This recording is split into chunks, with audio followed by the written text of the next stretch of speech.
Okay, thanks everybody for joining us. The recording has started. Hope we get a few more attending, but we'll call this to order for now. As you can see, and you saw in Nashira's email, Catherine will be facilitating our meeting today since Nashira is out. So especially because we didn't make quorum last week or last meeting. We're going to be trying to fill in a lot of things. So I think Catherine and I will be keeping us to a pretty strict timeline. So we'll do our best. As always, where possible, if EAG members could stay on camera and everybody else could stay off camera unless they're asked to speak, that would be great. We will do public comment a few times throughout our agenda. I'll take us through our agenda really quickly. We have 2 sets of meeting minutes, and then we'll have our usual updates from the TAG and the PUC. And then after that, we're really fortunate to have Claire McElvaney from the Vermont Public Service Department to talk about environmental justice issues, which will be a great continuation of our discussion so far. We'll do a quick public comment after that. And I guess I should say, Claire will sort of speak and sort of give us a sort of a short presentation, and then there'll be time to give sort of a question and answer. And at that point, we'll start to put the questions and answers from the EAG members into our working document, to be clear. And so after that, we'll have public comment. Then after that, we're going to have a short discussion about moderate income issues. We were hoping to get someone from Efficiency Vermont, and that is going to happen next time, but we thought we would keep a little bit of time on the agenda to just talk about the programs that Efficiency Vermont offers to the moderate income market. And I can share some context that my agency is doing on a moderate income on-bill program and sort of the issues we faced with that. And then next time, some staff from Efficiency Vermont will be there to share some more data and some content that I think might be useful for our report. And then we'll do another public comment after that short period. Then we're going to be discussing bringing the report together. Don't think we're going to have a time in this agenda about substantive issues related to the report content, but I'd love to have a discussion about how we can start stitching this together in areas we think we need work, and what sort of structures or supplementary meetings would be helpful for us to really get content starting to be firmed up. And then after that, we're going to have a discussion of the credit issue subgroup that has 2 memos for us to hopefully vote on. So I'm really hoping we can get those through because those are becoming time-sensitive issues. So fortunately, we don't have a ton of time for discussion, but we'll really see if we can get those passed out into the public docket. And after that, we'll have a brief update from the public engagement subgroup, wrap-ups from Catherine, and then closing. So busy agenda. Am I missing anything on the agenda that we discussed adding this week? Okay, hearing none, I'm going to move us to the next section. So we'll do 1 meeting minutes then the next. So this goes back a little ways. So the July 23rd, 2024 meeting minutes, has everyone had a chance to review those? Okay, I'm seeing some nods. So with that in mind, I would love to ask for unanimous consent to approve the July 23rd, 2024 meeting minutes. If you could raise your virtual hand for approval, that would be very helpful.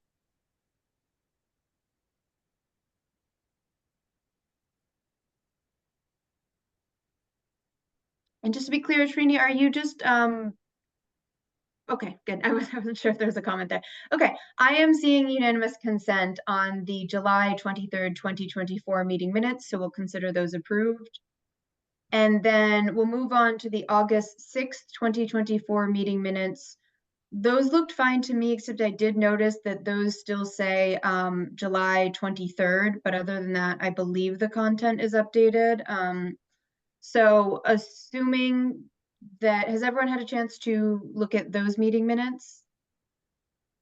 I'm seeing some nods. Okay, so with the change that the header be updated to the correct date, do I have unanimous consent to approve the August 6, 2024 meeting minutes?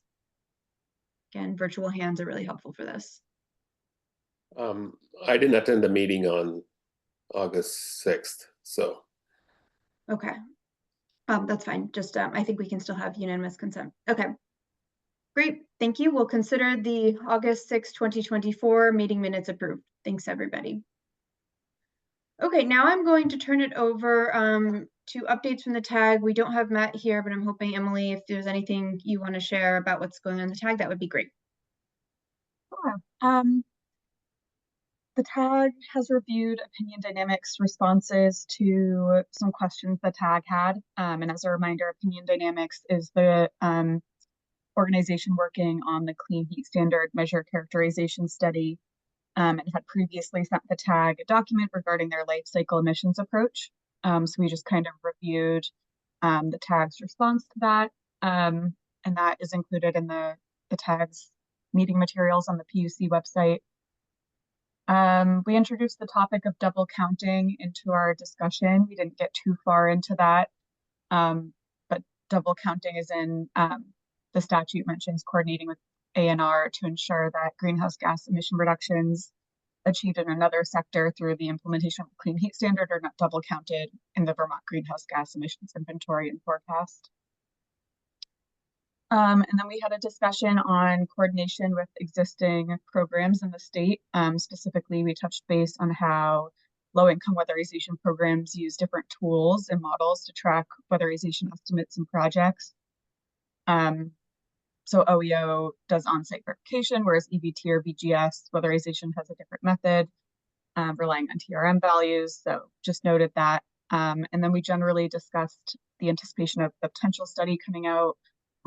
We thought this week, so I'm looking forward to hear an update from the PUC on that.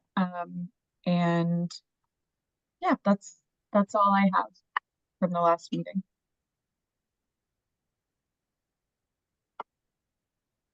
Thanks, Emily. Do you think, I mean, I see that, let's see, I guess I'm trying to think about, like, is this something that the EAG should weigh in on? I think some of this seems more in the program operations, which our group has had some interest in weighing in on versus, I think, purely technical issues. I don't know if there's any interest in getting the EAG to interact with these issues in some way. I don't have an answer on behalf of the tag, but I can definitely, in the EAG updates the tag this week, I can ask that question if there's anything going on in our discussions we'd like to bring to the EAG. I just wanted to invite you formally to attend our meeting on Thursday. There will be a presentation from NV5 on the potential study, and they are going to be presenting at 11. The meeting starts at 9:30, but they're going to be the last hour and 15 minutes. So if you would like to join at 11 o'clock, you can hear more about the potential study. And also, just to note that the tag did file their formal position statement on both double counting and the coordination with other energy programs. I think yesterday it was submitted to the PUC. So they probably got it today. I shared it with you, Mia, and Ashira. So if you want to share it with the full group so that you can see where we stood, what positions they took on those different issues. Thanks, Catherine. Yeah, we can share that with the group. Is that going to be on the docket? Like, what is the tag going to do with it? Well, we submitted to the PUC through Deirdre and the rest of the staff, and we have, definitely been asked to make sure that that is also available to the public. So I believe that Deirdre is going to be putting it up on either the PUC website, because it's not necessarily within a docket, I don't think. But Dominic, you can correct me on that. So I'm not sure where it's going to get posted, but I believe it's going to be posted in 23-2220-rule in the PUC for everyone to access. Great. Okay, well, we can just have that email to the full group. And Emily, if I don't know, there's not a specific ask there, but you could mention that the EAG is happy to weigh in on this if there's some way that seems helpful for us. I don't want to create any more work for anybody. So sounds good. Pike, did you have a question about this? Yeah, I just was hoping to get an update on where the tag and opinion dynamics are falling on woody biomass at this point in time?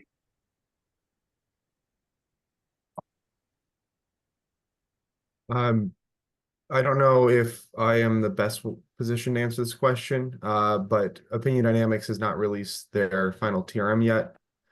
If my memory serves, its deliverable is this month. That's all I've got for you at the moment. But that'll be the document that contains the answer to the question you're asking, Pike. It just has not been finished yet. Yeah, they're at least at this point, they're anticipated to present on the TRM and the draft TRM and the measure characterizations at the next mid-September meeting for the tag.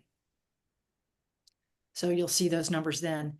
We did get some preliminary numbers that are up now, but they're not going to be attending our meeting. So we're not going to have a substantive discussion about those at our next meeting.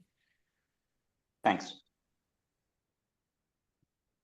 Okay, great. Any other questions about tag updates? Okay, I'm going to turn this over to Dominic for PUC updates. Thanks. All right, everybody.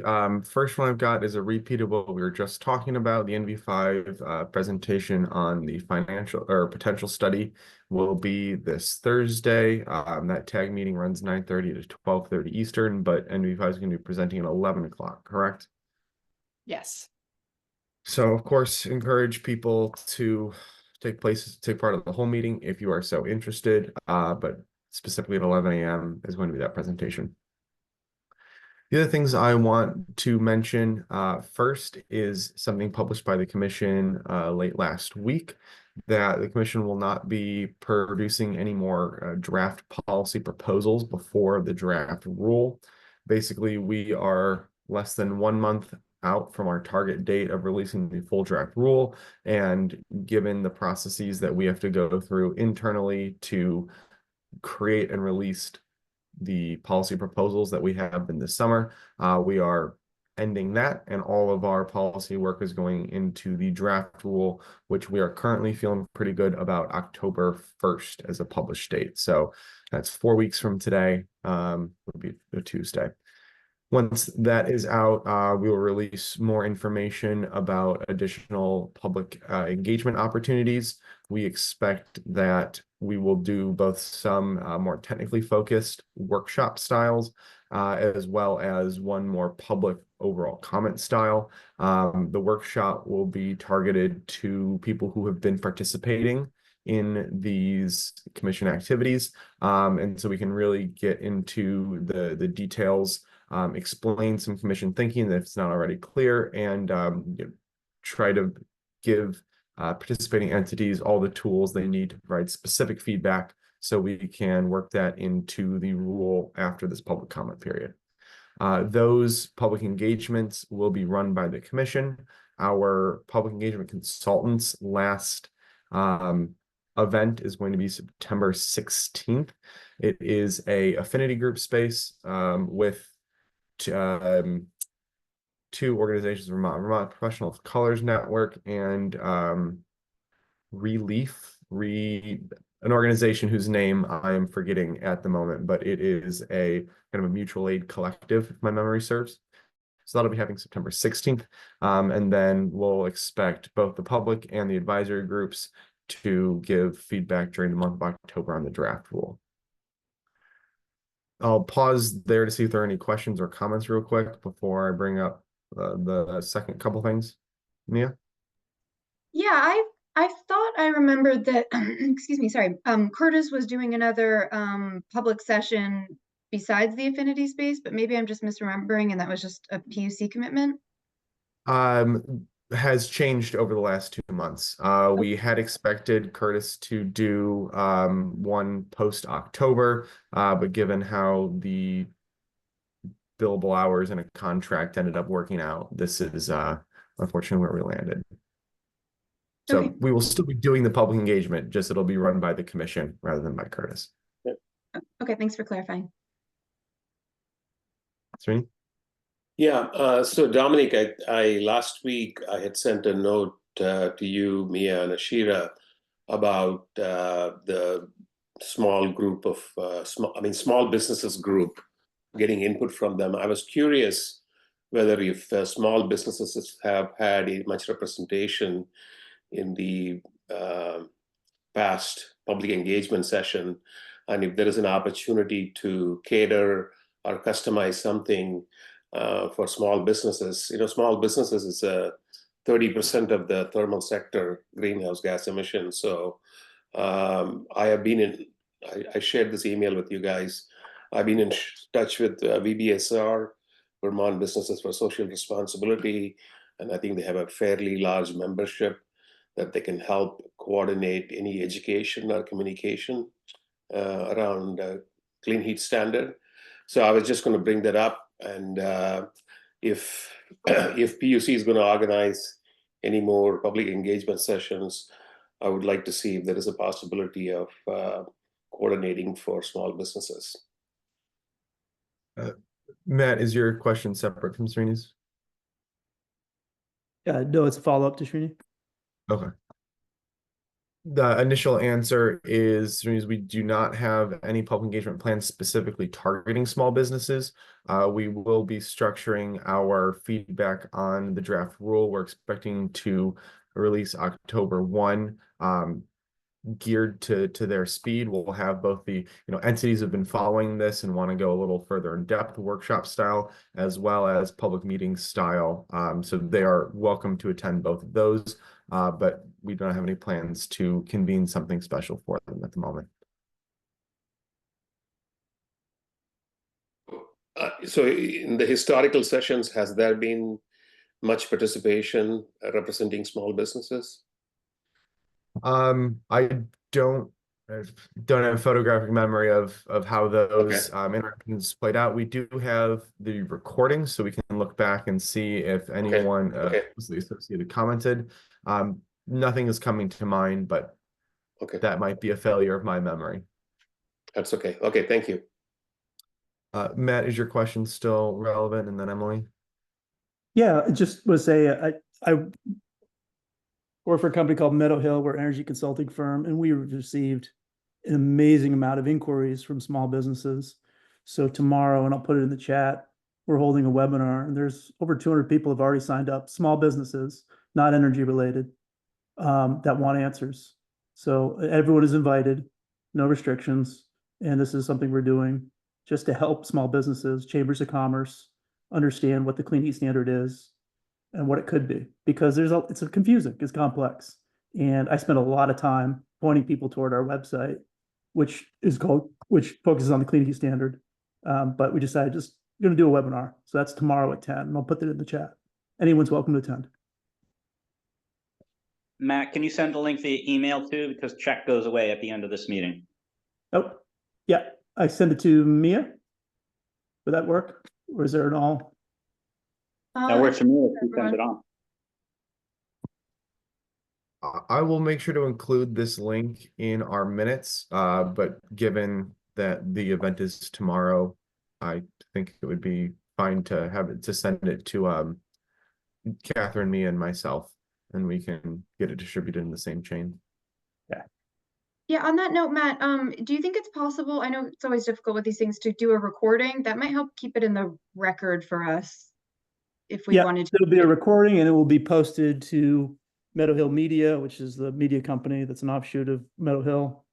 And so it will be on YouTube as early as tomorrow afternoon. Okay, that'll be helpful Yep. in case people can't make it. Thanks. Wonderful. Emily?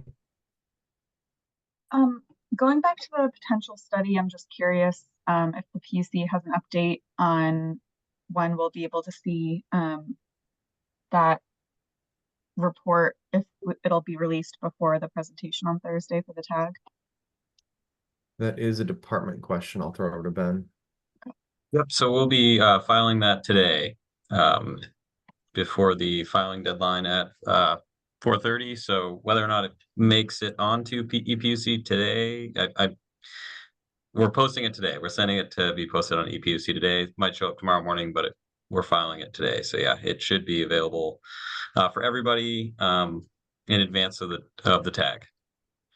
Thank you. My understanding is that that will also be shared with the tag group, so that as materials for our Correct. meeting, so it should show up in our materials as well.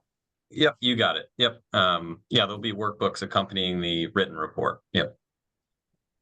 So all that will be posted to the PUC website as well as part of the tag materials for the meeting.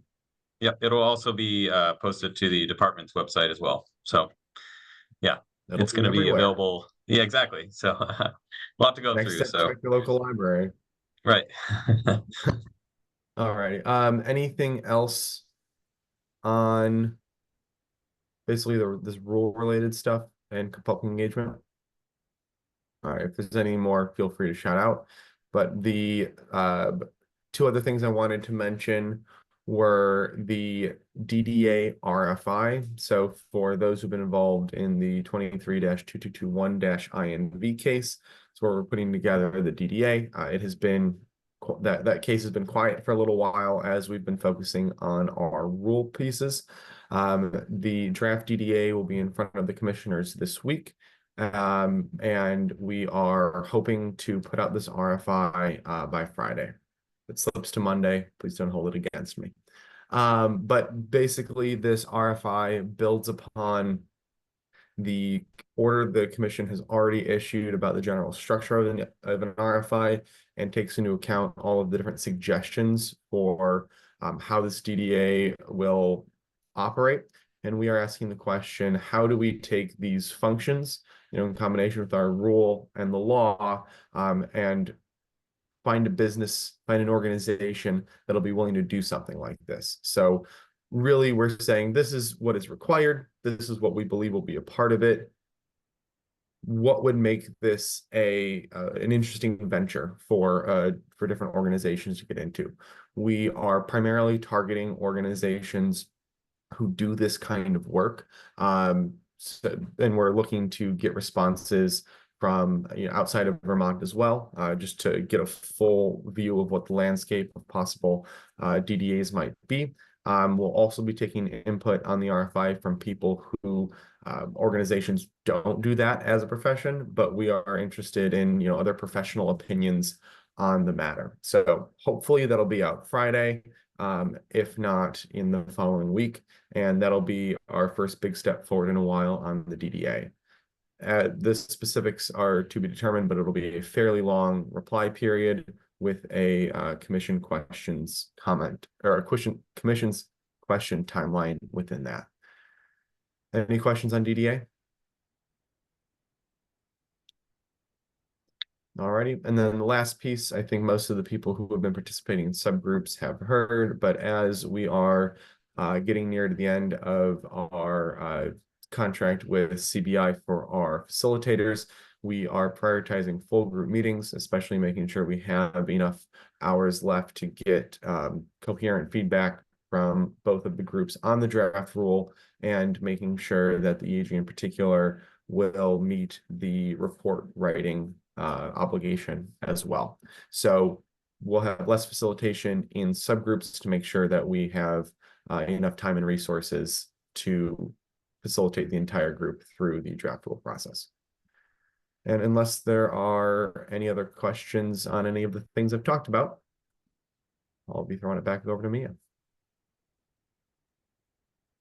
Thanks. And yeah, just to add context, I'm talking to Ashira, every other week about scheduling and things like that. We're kind of taking it week by week to figure out how much time is left and what the working group's needs are. I think definitely stay in touch with me if you feel like your group that you're working on needs more or less facilitation, and we'll try to take that into account. We're definitely prioritizing Ashira's continued presence through the end of the calendar year so that we have a report ready for the legislature, and then the rest will kind of follow and see how that goes. So we don't have a super firm plan yet, but I think we've committed to definitely having regular meetings every other week as we are now.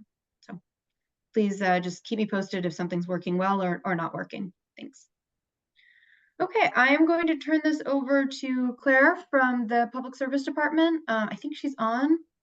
Great. Thank you so much for joining us. It would be great if you could introduce yourself and let's see, I'm just taking a quick check. You know, we have about, I'd say, you know, at least a half an hour on our agenda. And I think it would be great if you could just introduce yourself and your work and talk about sort of how you view issues of environmental justice generally and potentially in the context of the clean heat standard to the extent that you're able to at this point. And then we can ask our questions and we'll try to balance and leave time for both. And I'll lean towards Catherine to helping me hit that balance so we get everything. So thanks so much for coming, Claire. Yeah, of course. And I'll have a couple slides just to tee up some context in a minute, but thanks for having me. Mia already mentioned it. I'm Claire McElveny. I use she, her pronouns, and I'm the Data and Equity Policy Manager at the Department of Public Service. So not in the same division as Ben, but have certainly worked with Ben and been chatting with him about his work in the Equity Advisory Group. Related, I think, to this conversation, equity and environmental justice is a huge part of my role at the department, particularly thinking about how we implement the new environmental justice law. I do represent the department on the Interagency and Environmental Justice Committee as our commissioner's designee, and then I've also provided staff support to the Just Transition Subcommittee of the Climate Council since, well, early in its inception. So happy to, so we'll hopefully tee up kind of actually some components of work of both of those bodies, and then hopefully leave plenty of time for discussion at the end related specifically to the clean heat standard and any questions you guys might have. So let me see if I can share my screen. Catherine, is she going to be able to do that? Yeah, I've already enabled it. She's good to Great. go. Thanks so much. See, I don't know if I can see all of you though. So if anyone has questions or if there's comments in the chat, someone could just flag that for me. Thank you. So I know kind of the focal point was talking about the environmental justice law in Vermont. That's Act 154 of 2022 specifically, but I thought it would actually be helpful to just spend a couple minutes grounding on kind of core dimensions of energy equity and environmental justice more broadly speaking. And I think there are different terms that are and different dimensions that are highlighted depending on where you look, but these four are specifically what's called out in the guiding principles for just transition, which I know Ben said this group reviewed at the beginning of your work. And I think just provide a helpful foundation for a lot of what the environmental justice law asks of state agencies and other bodies in Vermont. So the four that document highlights really focus on kind of contextual, procedural, distributive, and corrective equity, which kind of touch on different aspects of this work as both a lens of analysis and kind of a goal. So contextual equity really focuses on the extent to which our programs and policies recognize for the unique experience and needs of our communities. I think particularly those who may be likely to experience adverse, barriers to participating in programs or burdens. Procedural equity really focuses on equitable planning and implementation to the extent we can offer meaningful participation, opportunities in decision-making. Distributed equity is really outcome focused and thinking about how environmental benefits like access to healthy homes or environmental burdens are distributed across our communities. And then corrective equity really highlights the needs for processes to kind of hold our decision makers accountable to their commitments. And again, these are really the core dimensions focused on in the guiding principles for a just transition, which are both kind of referenced in the recent comprehensive energy plan. And I know the Clean Heat, Affordable Heat Act references as well in terms of guiding some of this work. And I think we see elements of each of those principles reflected in the environmental justice law in Vermont. Here I have an excerpt from Act 154 of 2022, the environmental justice law, stating kind of the policy of the state of Vermont with regards to environmental justice. I'm not going to go through and read all of this text, but have highlighted how it kind of highlights this need to focus I mean, particularly on distributive equity around who bears disproportionate shares of environmental burdens or has access to environmental benefits, and also meaning participation, particularly focusing on environmental justice focused populations, which the law does define, and I have a slide on just to touch on exactly how EJ focused populations are defined currently in Vermont policy. And then Act 154 actually also provides a definition of environmental justice itself, which again, I think echoes a lot of those core dimensions that the guiding principles touch on. In the initial part of this, we also see that focus on equitable distribution of benefits and burdens, but also, as I highlighted in the middle here in blue, that environmental justice recognizes the particular needs of all individuals and communities, hitting on kind of that contextual equity component. So who are we thinking about as we develop programs and policies? And then again, how are we supporting them with resources or other meaningful participation and other resource allocation decisions? And there are a number of different stakeholders in this work, which are, this is actually a slide I stole from the Agency of Natural Resources and the many overviews that they have given on Act 154. And I will say I'm happy to share, didn't want to go into a deep dive on Act 154 and all of the work that's ongoing to begin really at the beginning of implementation, but the Agency of Natural Resources has a website, and I'm happy to share a lot of the source materials that are going into the work ongoing by these bodies. But in terms of core stakeholders, we have the covered agencies. So there are 10 of us. That includes the Department of Public Service, the Public Utility Commission, the Agency of Natural Resources, and others. And again, I didn't have time today to go into all the deliverables, but the law kind of spelled out a number of deliverables that covered agencies are responsible to begin implementing this in our policies, programs, like developing community engagement plans to help guide meaningful participation, thinking about how we invest in communities and how those investments are allocated across different communities, and then also how we think about things like cumulative environmental burdens in our work.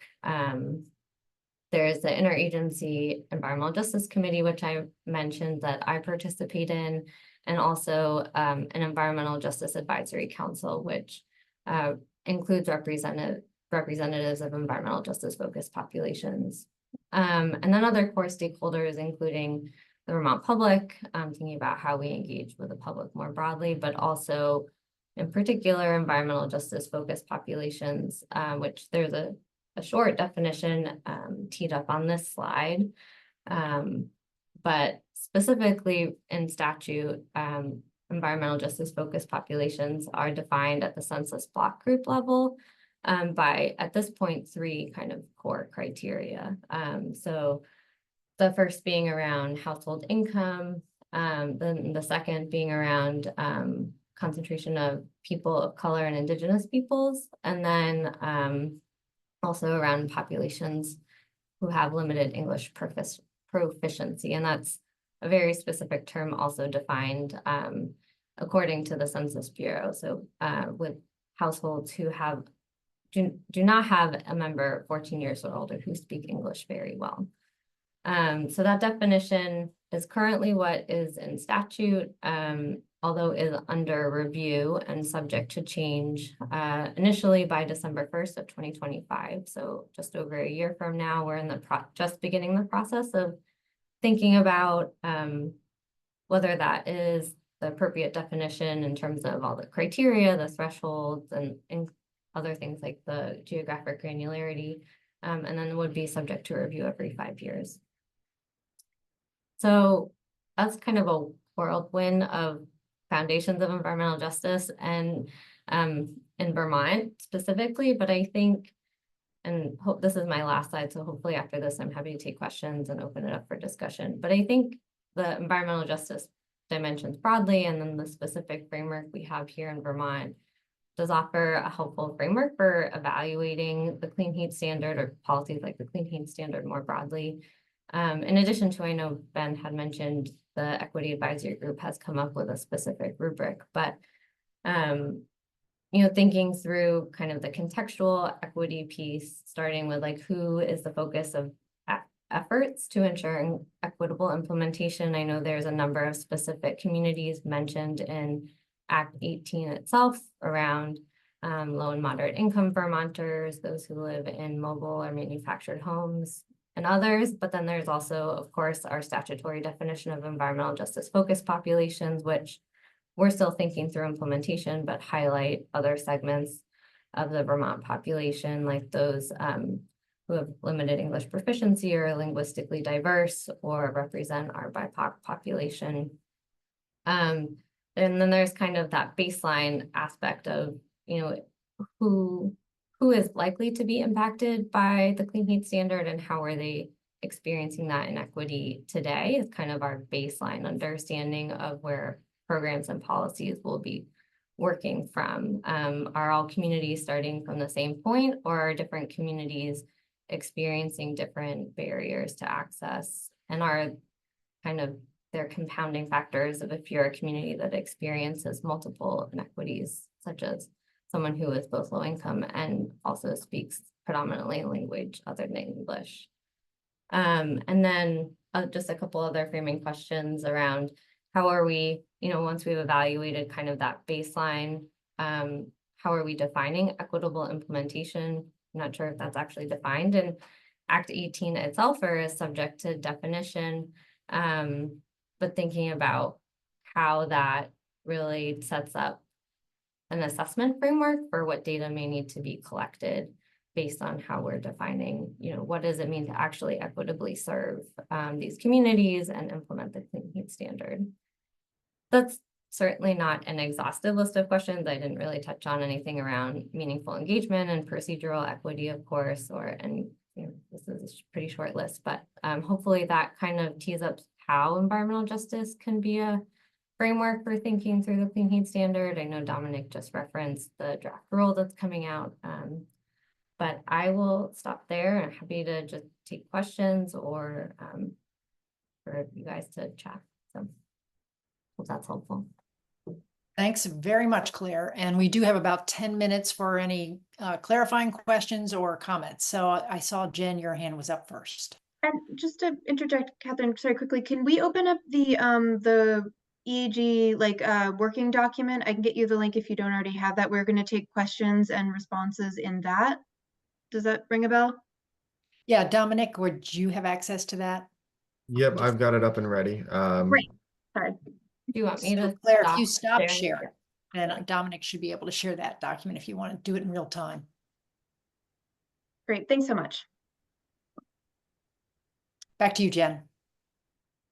Thanks. Oh, thanks so much, Claire. That was a great overview. I guess my question is, where do you go to collect the data from these groups for things like environmental burdens and barriers? Do you have focus groups or a way to go into communities to get firsthand accounts of what these groups are experiencing? Yeah, that's a great question. I definitely think we are still figuring it out. I think meaningful engagement is certainly a component of that. We've been, working internally to think about what community engagement has already been done, maybe not by us, but by partners who regularly support and interact with these communities. And then where are the gaps in that, where, like you said, a focus group or one-on-one conversations or showing up at community events may help kind of lend some insight. And then I think another component is just thinking about what data may be publicly available to at least provide kind of a baseline assessment. I know the American Community Survey is often used. It's definitely not a perfect data source, especially when we have really small communities like in Vermont, but may be able to provide some insight on, I know actually I think BHFA just cites a good amount of ACS data in their housing assessment, but also there may be other data sources like the Residential Energy Consumption Survey published by the Department of Energy. I'm totally gonna forget the acronym, but EIA that may also have kind of data on who has access to different heating technologies in their home and face different burdens like outages. And there may be other Vermont specific sources, but I think some combination of, you know, understanding what data is already available, whether through engagement or survey data, and then filling the gaps intentionally. Thanks. Thank Srini. you. Thanks for the overview, Claire. I have two questions. The first question is about from an implementation perspective. Can you give us an example of a recent policy development within Vermont State where these tools were applied? And can you talk about the process for how gaps in equity were addressed from a process perspective? Can you give us a specific example? So that's question number one. Question number two is more around, I'm not sure whether you have seen the final rubric that we developed. I think it has gone through 2 or 3 revisions. I was wondering whether you could take even if not today, I was wondering whether you could take a look at it and give us some feedback or comments on how that may be applied, or just your perspective. So. Sure. Maybe go in reverse order. Yeah, Ben shared the rubric with me last week when I was thinking about what would be helpful to touch on. So I definitely haven't done like a deep dive into it, but happy to work with Ben to provide some comments if that would be helpful in your work going forward. To your first question, I will say I think we're in Vermont definitely still working on integrating a lot of this into the agencies. Like I said, the work under Act 154 specifically, the law was passed in 2022, had a little bit of a slow start, and actually many of the deadlines were just extended 2 years in the last legislative session. So the actual like how the state of Vermont and the covered agencies as a whole will be implementing these officially, I think is still to be seen. But I would say there are a lot of ways that the agencies are trying to kind of work in the spirit of this, like the Climate Action Office and the Agency of Natural Resources is working actually with a public engagement consultant, CBI, and a Vermont-based team to really begin like showing up in communities and just talking to folks about climate action and how they're experiencing it. And there's efforts ongoing to try and integrate that into the forthcoming climate action plan. We in the department recently did a big public engagement effort around the renewable energy standard, which I think we learned a lot about how to engage with the public on really technical topics. I'm happy to share materials for that, but we tried to really take a step back and not just ask folks super technical questions, assuming they were coming to the table with that knowledge, but provide educational materials and then have a conversation from that. So I think we're still in the process of reflecting on what worked well in that process, what we would do differently. But those are some, you know, top of mind efforts, and I think more to come as the agencies really dive into this. Okay, thank you. Pike and then Emily. Oh, I'm sorry, not Emily. Mia. Yeah, I had a couple of questions. I'm wondering if you're aware of the EPA Environmental Justice Mapping Tool. That's my first question. Yeah, the CGIST tool. I should know what the acronym means, but I think that's the one you're referring to. Yeah, I don't know it by the acronym name, but yeah, you can access it through the EPA website. Other questions are, how often have you met, and are your meetings posted, and when is the equity justice meeting advisory group meeting again?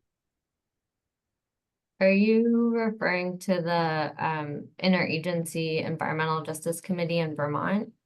Yeah, well, there were 2 committees, and I'm actually curious about both of them. Yeah, that's a good question. We actually just met a couple weeks ago at the beginning, mid-August, I think the 19th, and we are meeting again next towards the end of September. I'm happy to share the Agency of Natural Resources has a calendar for both the Interagency Committee and then the Environmental Justice Committee that posts all their meetings. We have meetings that are both joint and then separate, as both of the committees have kind of different tasks and deliverables. But I'm happy to share that in the chat once you guys move on with the agenda, or with Catherine and Mia, so that can be shared out, but that's all publicly posted. And Great. My final question is the EPA Equity Justice Mapping Tool identifies Winooski as a probable harmed EJ community based on the F-35 flight patterns.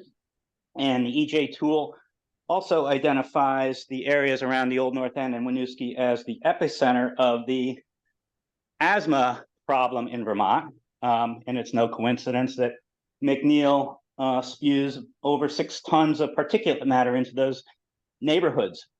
Given that these have already been identified by the EPA, does the administration have any plans to make changes to their policy regarding McNeil or the F-35s, or somehow ameliorate these problems? Well, yeah, thanks for that question. I definitely can't speak on behalf of the administration or probably even the department on that one. I think the EPA's, I think it's the climate, I'm not going to try the acronym, but the CGIS tool was specifically designed to support the implementation of Justice 40. So it is a tool that's being used by the agencies, I think, particularly as we develop federally funded programs. Act 154 of the Environmental Justice Law in Vermont of 2022 does call for the development of a Vermont-specific environmental justice mapping tool. That would be, you know, I think, to be determined how that tool is, you know, first developed and then used. We're right at the beginning of that phase that is in the kind of ballpark of the Agency of Natural Resources, and then there will be a rulemaking through the Agency of Natural Resources on how it will be used. So I can't comment on your specific question, but there are efforts, I think, broadly to develop a Vermont-specific tool and think about how we use it to make decisions and specific to Vermont. Thanks, Thanks. Claire. Mia. Yeah, thanks for this discussion, Claire. I think one thing that I know I've personally been wrestling with, and I think this group has, is, you know, Act 18 talks about not, you know, ensuring there aren't any disproportionate harms. And I think in the short term, we've identified some issues that we think will be, you know, hard to overcome, like how to reach renters and the fact that, you know, low income people have a high energy burden and will, you know, take longer to reach with clean heat measures. So I don't know from an environmental justice perspective how you sort of view the sort of long-term benefits that something like a clean heat standard might, with the short-term sort of cost impacts that we know are likely to be done. I'm not really asking to comment specifically on this one, just like how do you sort of in a sort of meta large-scale climate transition perspective assess those sort of harms and benefits? Yeah, that's a really great question. And I also probably think you teed up like what are the short-term costs, also potentially short-term benefits, and then the longer-term costs. But I think also probably you'd want to think about the historical context too there of like what has been the, like I said, in the context of Act 154, we think about cumulative environmental burden, which again there is technically a definition in statute, but definitely to be determined to think about how we actually apply that in decision making in Vermont. But yeah, that's a hard one. I think the best you can do is kind of be transparent about the assumptions you're making and over what timescales. So probably, you know, if you're thinking about a cost benefit analysis, thinking about like both the costs and benefits that might be experienced specifically to which populations. I think a lot of equity and environmental justice work asks us to become much more granular in how we do our analyses, so that we can try and differentiate between how different communities are experiencing those, and then also could do a similar assessment over the long term, in the context ideally of a transparent framework that is showing you how you're kind of weighting that short term versus long term. And I think ideally with some input from the communities themselves around like what is most important to them to be considered. So for example, when we did our engagement around the renewable energy standard, I feel like a question we really fell back on is like, what is most important to you when we're thinking about the specific decision, and how do we represent that in kind of the more technical cost benefit analysis? That would be kind of my first whack at that question, but yeah, it's definitely a hard one, which I think is just one we have to tackle and then revise and revisit as we go. I feel like a lot of this work is not hitting the mark on the first try, but being open to continually revising, moving forward with kind of that objective of moving towards a more equitable future as we go. Thanks, that's super helpful. Thanks. So we do have time now for public comment, but I don't know, Mia, did you want to say something about how this input is going to be used within, Dominic has been capturing it very well here, but how it'll be used going forward?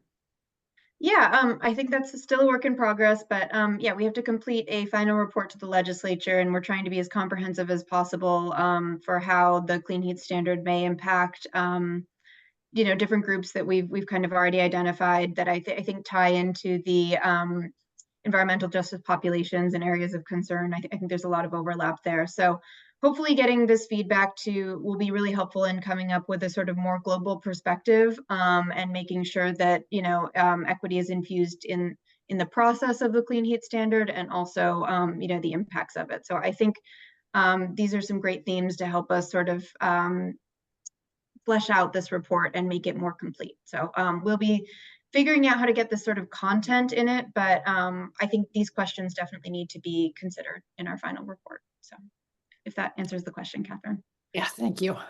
Thanks. I mean, my ignorance as much as anything else. So let's turn to the public comment. And if you would just raise your virtual hand, that'll allow me to see who would like to speak and in what order.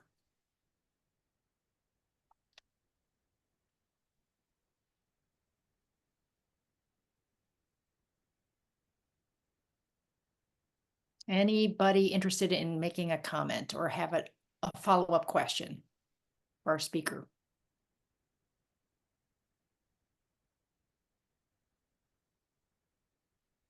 In that case, oh, Ben, did you want to add something now? Yeah, I was just waiting see if anybody in the public wanted to comment, but just to kind of follow up to close out, Claire, I did, you know, in introducing the Act 154 and the covered agencies, I just wanted to, you know, some context on how, you know, a potential clean heat standard, you know, if implemented, would that fall under the, you know, the public service, or I guess the Public Utility Commission review of that law after passed? Is that something like, how is that process going to play out? I know it hasn't happened yet, but how do you foresee that kind of happening for all the covered agencies? Yeah, that's a good question. And one that I think is to be determined, but I certainly think the extent to which the department or the PUC or other agencies that are on that list intersect with clean heat standard work, and we, you know, there is a specific definition of what an environmental benefit and environmental burden is in the law. I think you could reasonably read them to say that they intersect with issues core to the clean heat standard, like again, access to a healthy home, and related public health concerns, but I think to be determined, but could intersect in a lot of different ways. There's requirements that the covered agencies do. Well, first we have to do a historical look back at how we've been investing in communities related to environmental benefits, but then we'll be doing annual reports moving forward. There will be that rulemaking I mentioned around how cumulative environmental burden is considered in various decision-making at the state, which could certainly implicate the department and PUC's kind of clean heat related policies and procedures. And then after that rulemaking is completed, there's a kind of a year-long period where all the covered agencies have to do a review of policies. I think the language and statutes like policies, procedures, rules, guidance. So kind of a really broad swath of anything touching on environmental justice. and thinking about how environmental justice, based on the work that's ongoing, may need to be infused in those. That's my language, so would want to go back to statute for a more clear reading. But I do think, like, as this work unfolds, there's systems in place to help the agencies review not just like old policies, but new ones, the ones that are implementing, to think about how we continuously weave this work into the work of the agencies. So to be determined, but will probably be unfolding as the Clean Heat Standard moves forward. So. Great, really good context, I think, for our group to think about as we move through our work, knowing that we're kind of setting the foundation of a future review. So yeah, thanks. Mm-hmm. Well, Mia, we're doing very well on time right now, so it seems like, well, good to transition to the next topic on moderate income and hand it over to you. Great. And then Claire, just thanks again for coming. This was really helpful discussion. I think it'll touch off further discussions with our group. If you'd like to share the slides with me or Ben or Catherine, we'll make sure they get to the group somehow. Yeah, definitely. And I'm gonna drop the link to all the EJ meetings, the interagency committee and the advisory council in the chat. And then we'll have to hop off. But thank you for having me. And yeah, happy to be a resource as is helpful moving forward. Great, thanks so much. Okay, so our next discussion is about moderate income households. Like I said, it's going to be a bit of a strange one since we've touched on this briefly, and we're going to touch on it again next week. Oh, Dominic, am I forgetting something? No, okay. It's going to be a bit of a weird one because we're doing this again next week, but I wanted to take the time we've had outlined. We can make this briefer if we need to, but I think it would be helpful to set the stage. I'd like to talk a little bit about VHFA's on-bill weatherization program because I think it's illustrative of the sort of challenges that moderate income households might face. Emily, I didn't know if you wanted to start with setting an agenda of just sort of like the types of programs that Efficiency Vermont and the other EEUs offer to moderate income households. I should say primarily moderate income households. Sure. We have shared in the spreadsheet from quite a few meetings ago that the PUC has gathered all existing programs for low and moderate income customers. So I think that's a really great resource to kind of see an overview of all of Efficiency Vermont's programs. I'm not going to list them all out right now, but I guess I can definitely give some context into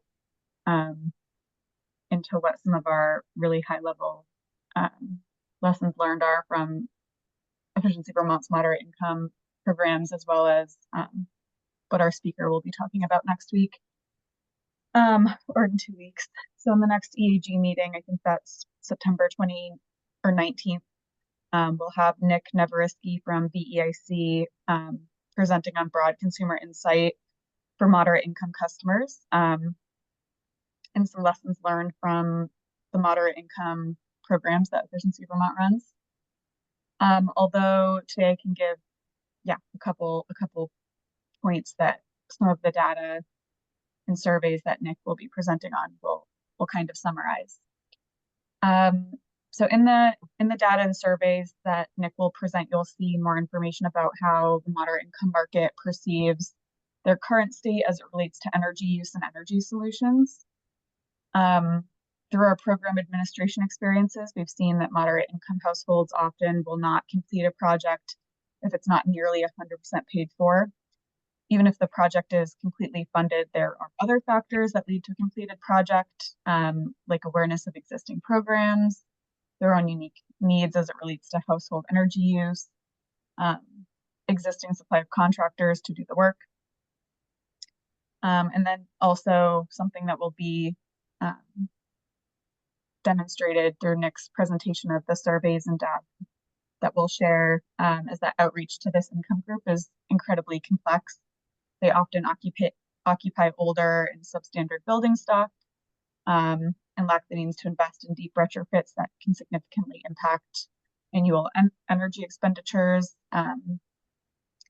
And then they often need significant amount of hand-holding to both understand the basics about how their home works as it relates to energy, but also how to manage moving forward with energy projects beyond day-to-day operations within their households. So there's a lot more that goes into project management of a project beyond the actual project being completed. So the human side projects.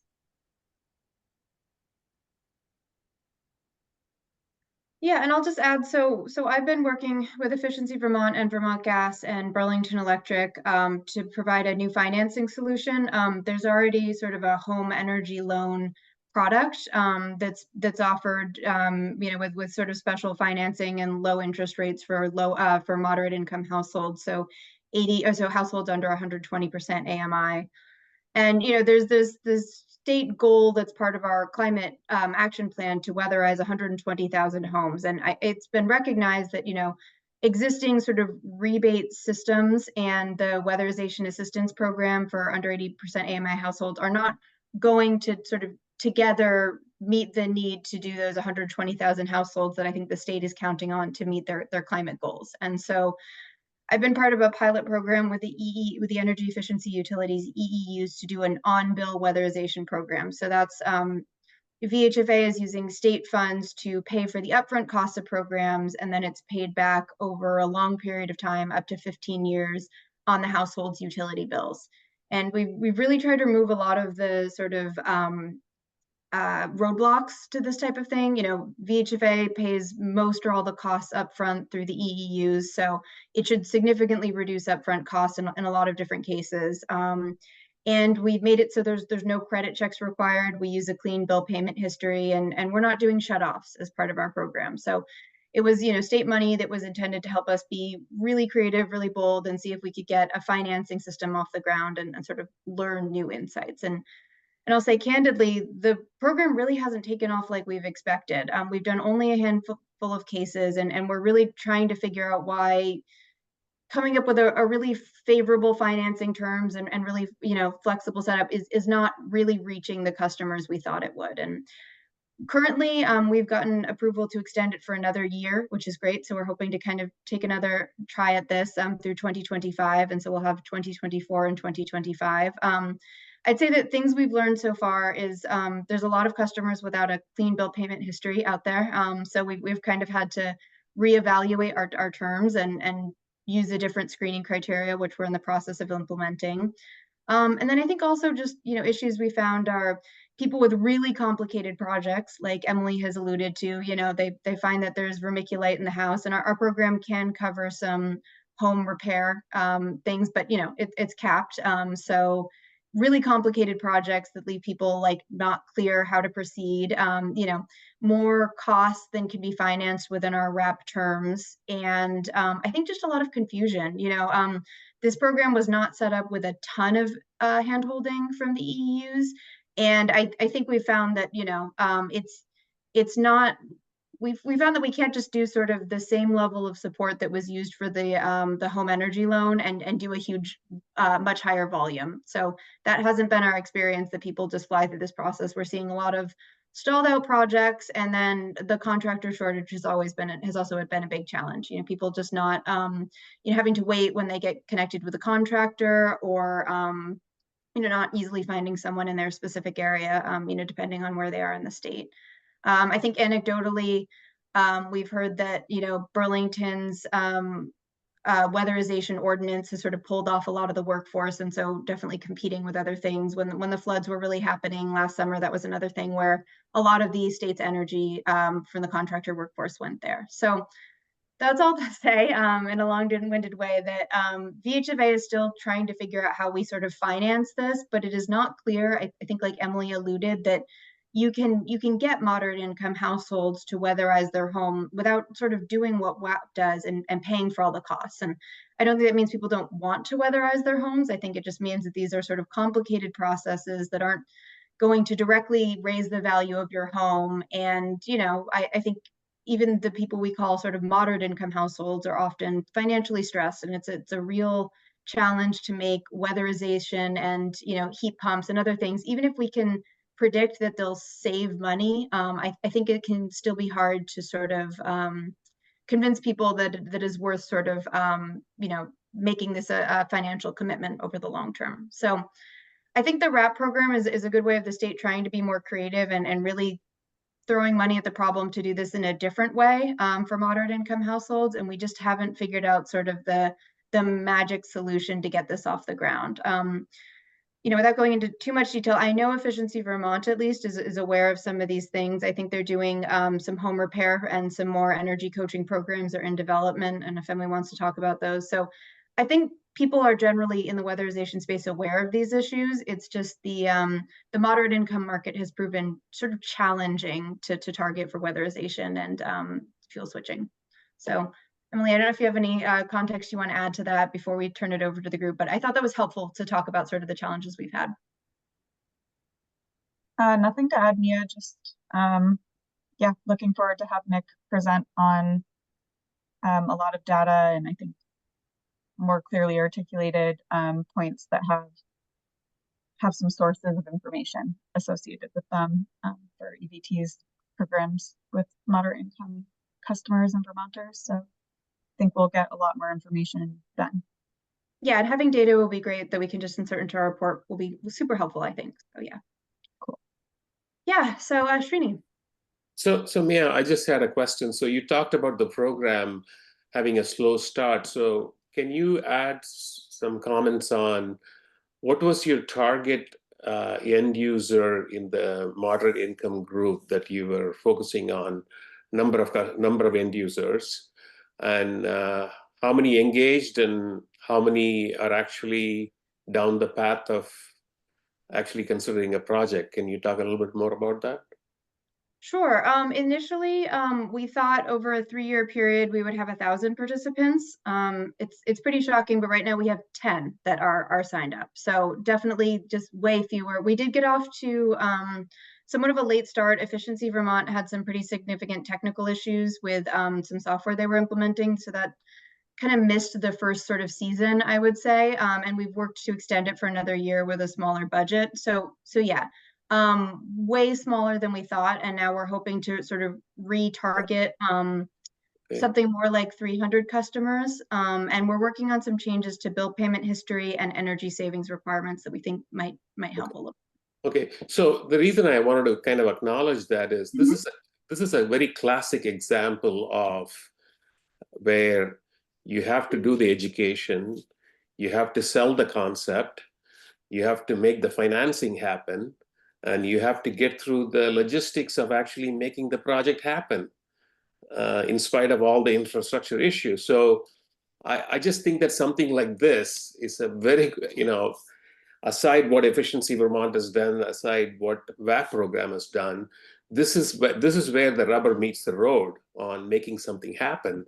And I think this kind of experience-based implementation needs to be considered by PUC when we think about these going forward.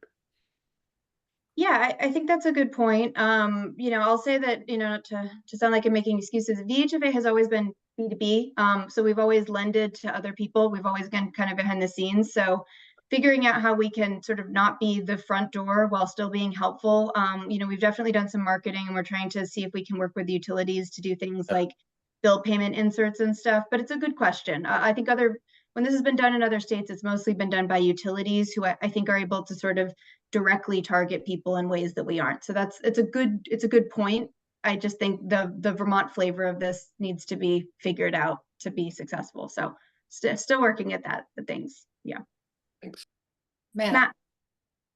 Yeah, and I apologize. Is maybe this document? I'm really having a hard time seeing it on my screen. Is in wherever I can access it. I was wondering what the terms are that VHFA is offering for this. Is that spelled out in there? Did you already say that? No, I didn't say that. So it's 2% interest, and it's there's a small servicing fee, which is either $0 to $3 per month from the utility, and it's 2% up to 15 years, and it's capped so that the project has a cash flow positive so that they're supposed to earn back a little bit more than they spend. We have found that that has made natural gas and wood projects extremely hard to screen. So we're trying to figure out a way to protect consumers without requiring such high energy savings. So I'd say pretty favorable considering market interest rates are, 6 to 8%. Very favorable. I'm always curious when people who have direct experience with these programs about financing and what interest rate moves the needle, as it were. And certainly 2% would move me, but I'm different than probably what you're looking for. Okay, thank you. Yeah, hard to say. Like I said, the interest rate does, and the total cost doesn't seem to be the thing that's going to change things. And the home energy loan does have sort of different terms, but it can have as low as 0% at just over a shorter term. And that's not a VHFA product. That's through other local credit unions. Yeah, I know that the Vermont VSCCU had a great product. I don't know if they still do, but we worked with them on that on a number of loans. But anyways, thank you. Yep, and they do still offer that product. And WRAP was supposed to be sort of a complementary, like different alternative. Like if you didn't have a great credit score, WRAP would be an option instead of that. But still working on that. Yeah, Emily.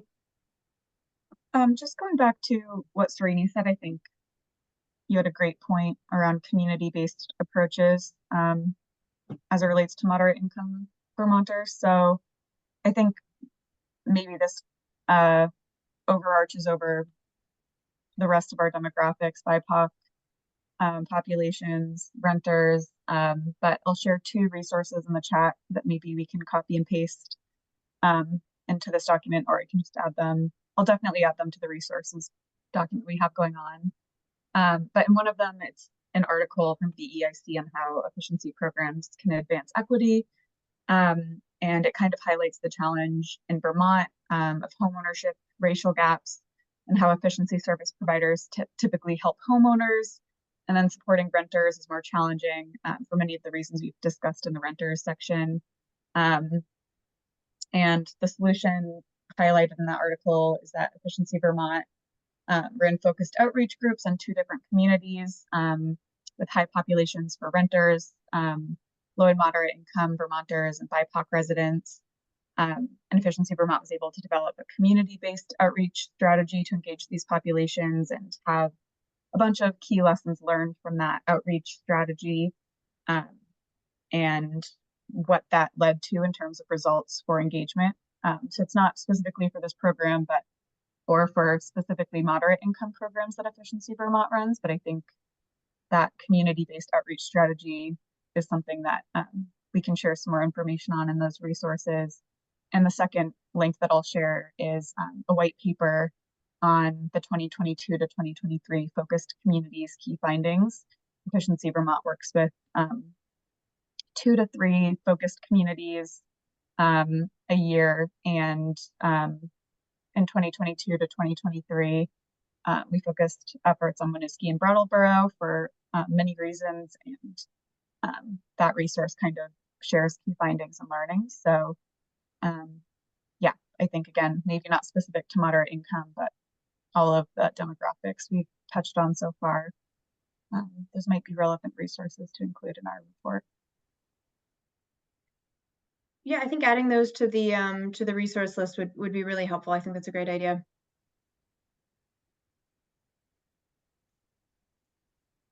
So any other questions before we move on? And we'll have Nick from Efficiency Vermont next time to share some more data.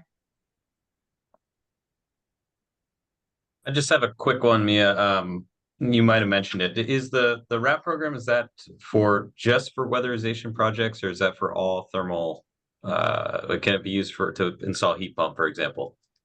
So WRAP has to include weatherization. You can do a heat pump, hot water heater, advanced wood heating system on top of that. But it has to be comprehensive weatherization as like the primary cost component of the project. And certainly when you add in a heat pump, we have a $20,000 cap on financing. So adding a heat pump into comprehensive weatherization can be tricky to pencil that out. So it is possible, but and the home energy loan I think is uncapped, so you can just use it for a heat pump. Although of course people recommend that you do weatherization if you're doing a heat pump. Right. Great. Okay. I just wanted some clarity there. Thank you. Yep. So Mia, we're running a little bit ahead of time, so I was wondering if we want to take public comment and then maybe take a 5-minute break since this is a longer than usual meeting for you guys. Or keep plugging on, but we can certainly take public comment first since we're on the time. Let's take public comment and see where that takes us. All right. Thanks. So let's open it up for public comment. Again, just request that you use your virtual hand raising function, which is down under reactions, I think. Under React, or you had, in my case, I have a separate hand raising icon at the bottom of my screen. Anybody have any comments or follow-up questions?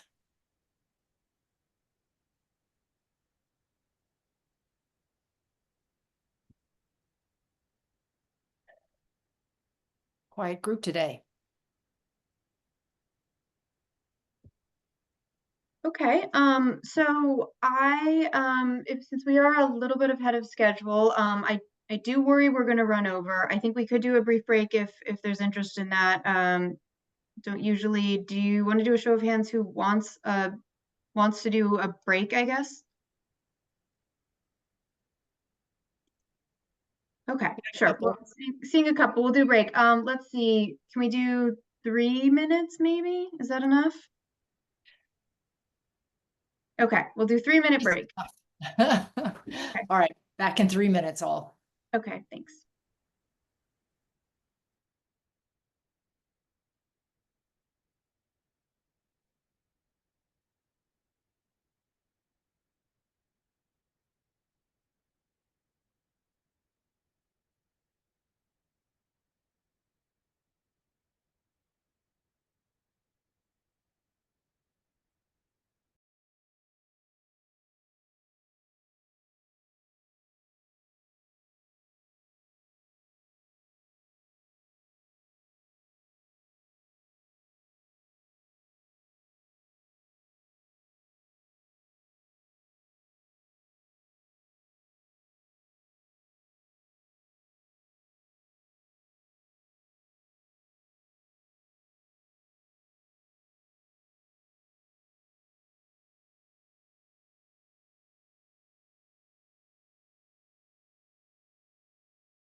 Okay, everybody could just put their cameras back on so we know we've got our quorum again.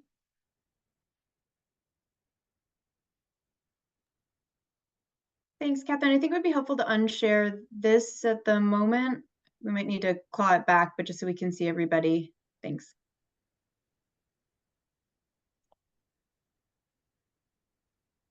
Okay, let me see. Srini, we have you back? Pike? I'm here. Matt? All right. How Okay. about Srini and Matt? Oh, Jeff's back. There you go. There's one.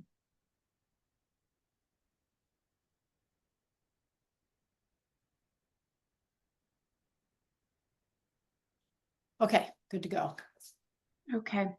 Hi, Jeff. Welcome back. We just took a short break and now we're returning to do the section on bringing the report together. All right. Hi. So this is a part that, you know, we definitely do not have enough time to get deep in the weeds on, but you know, I think this is a useful check-in time for us to talk about how we're going to bring the report together. You know, and we Ashira shared some material that an intern working at VHFA helped draft. I have her for a few more weeks.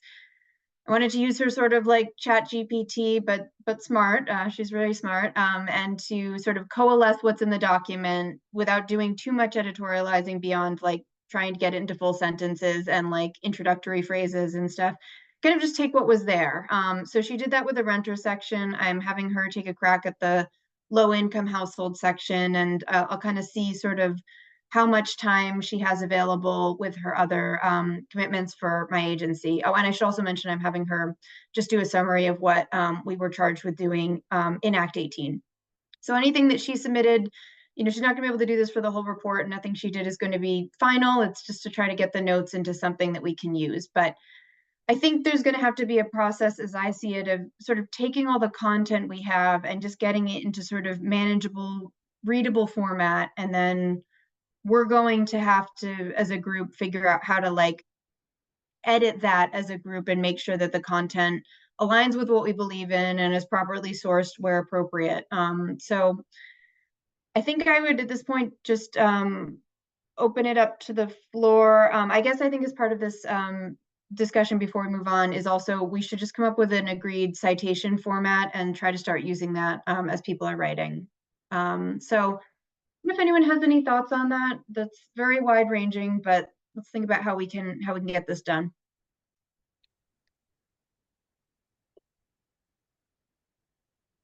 So Mia, just a couple of comments. So I just want to respond back on the process. So I did find the renter's document quite unique. I was like, wow, this is really well written, and it does focus on a lot of challenges in the document, and I thought that kind of jumped out.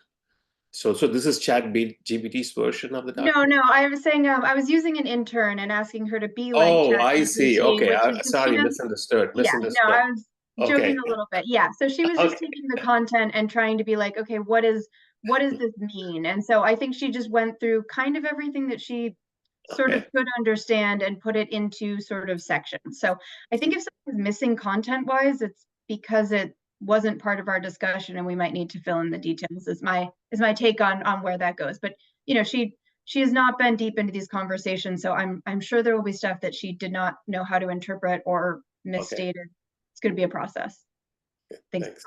Yeah. And it sounds like, Mia, you have her for at least drafting one more, taking a shot at one more section, the low income. And then beyond that, you will not necessarily have her as a resource. So there has to be sort of another approach to getting it drafted in this way.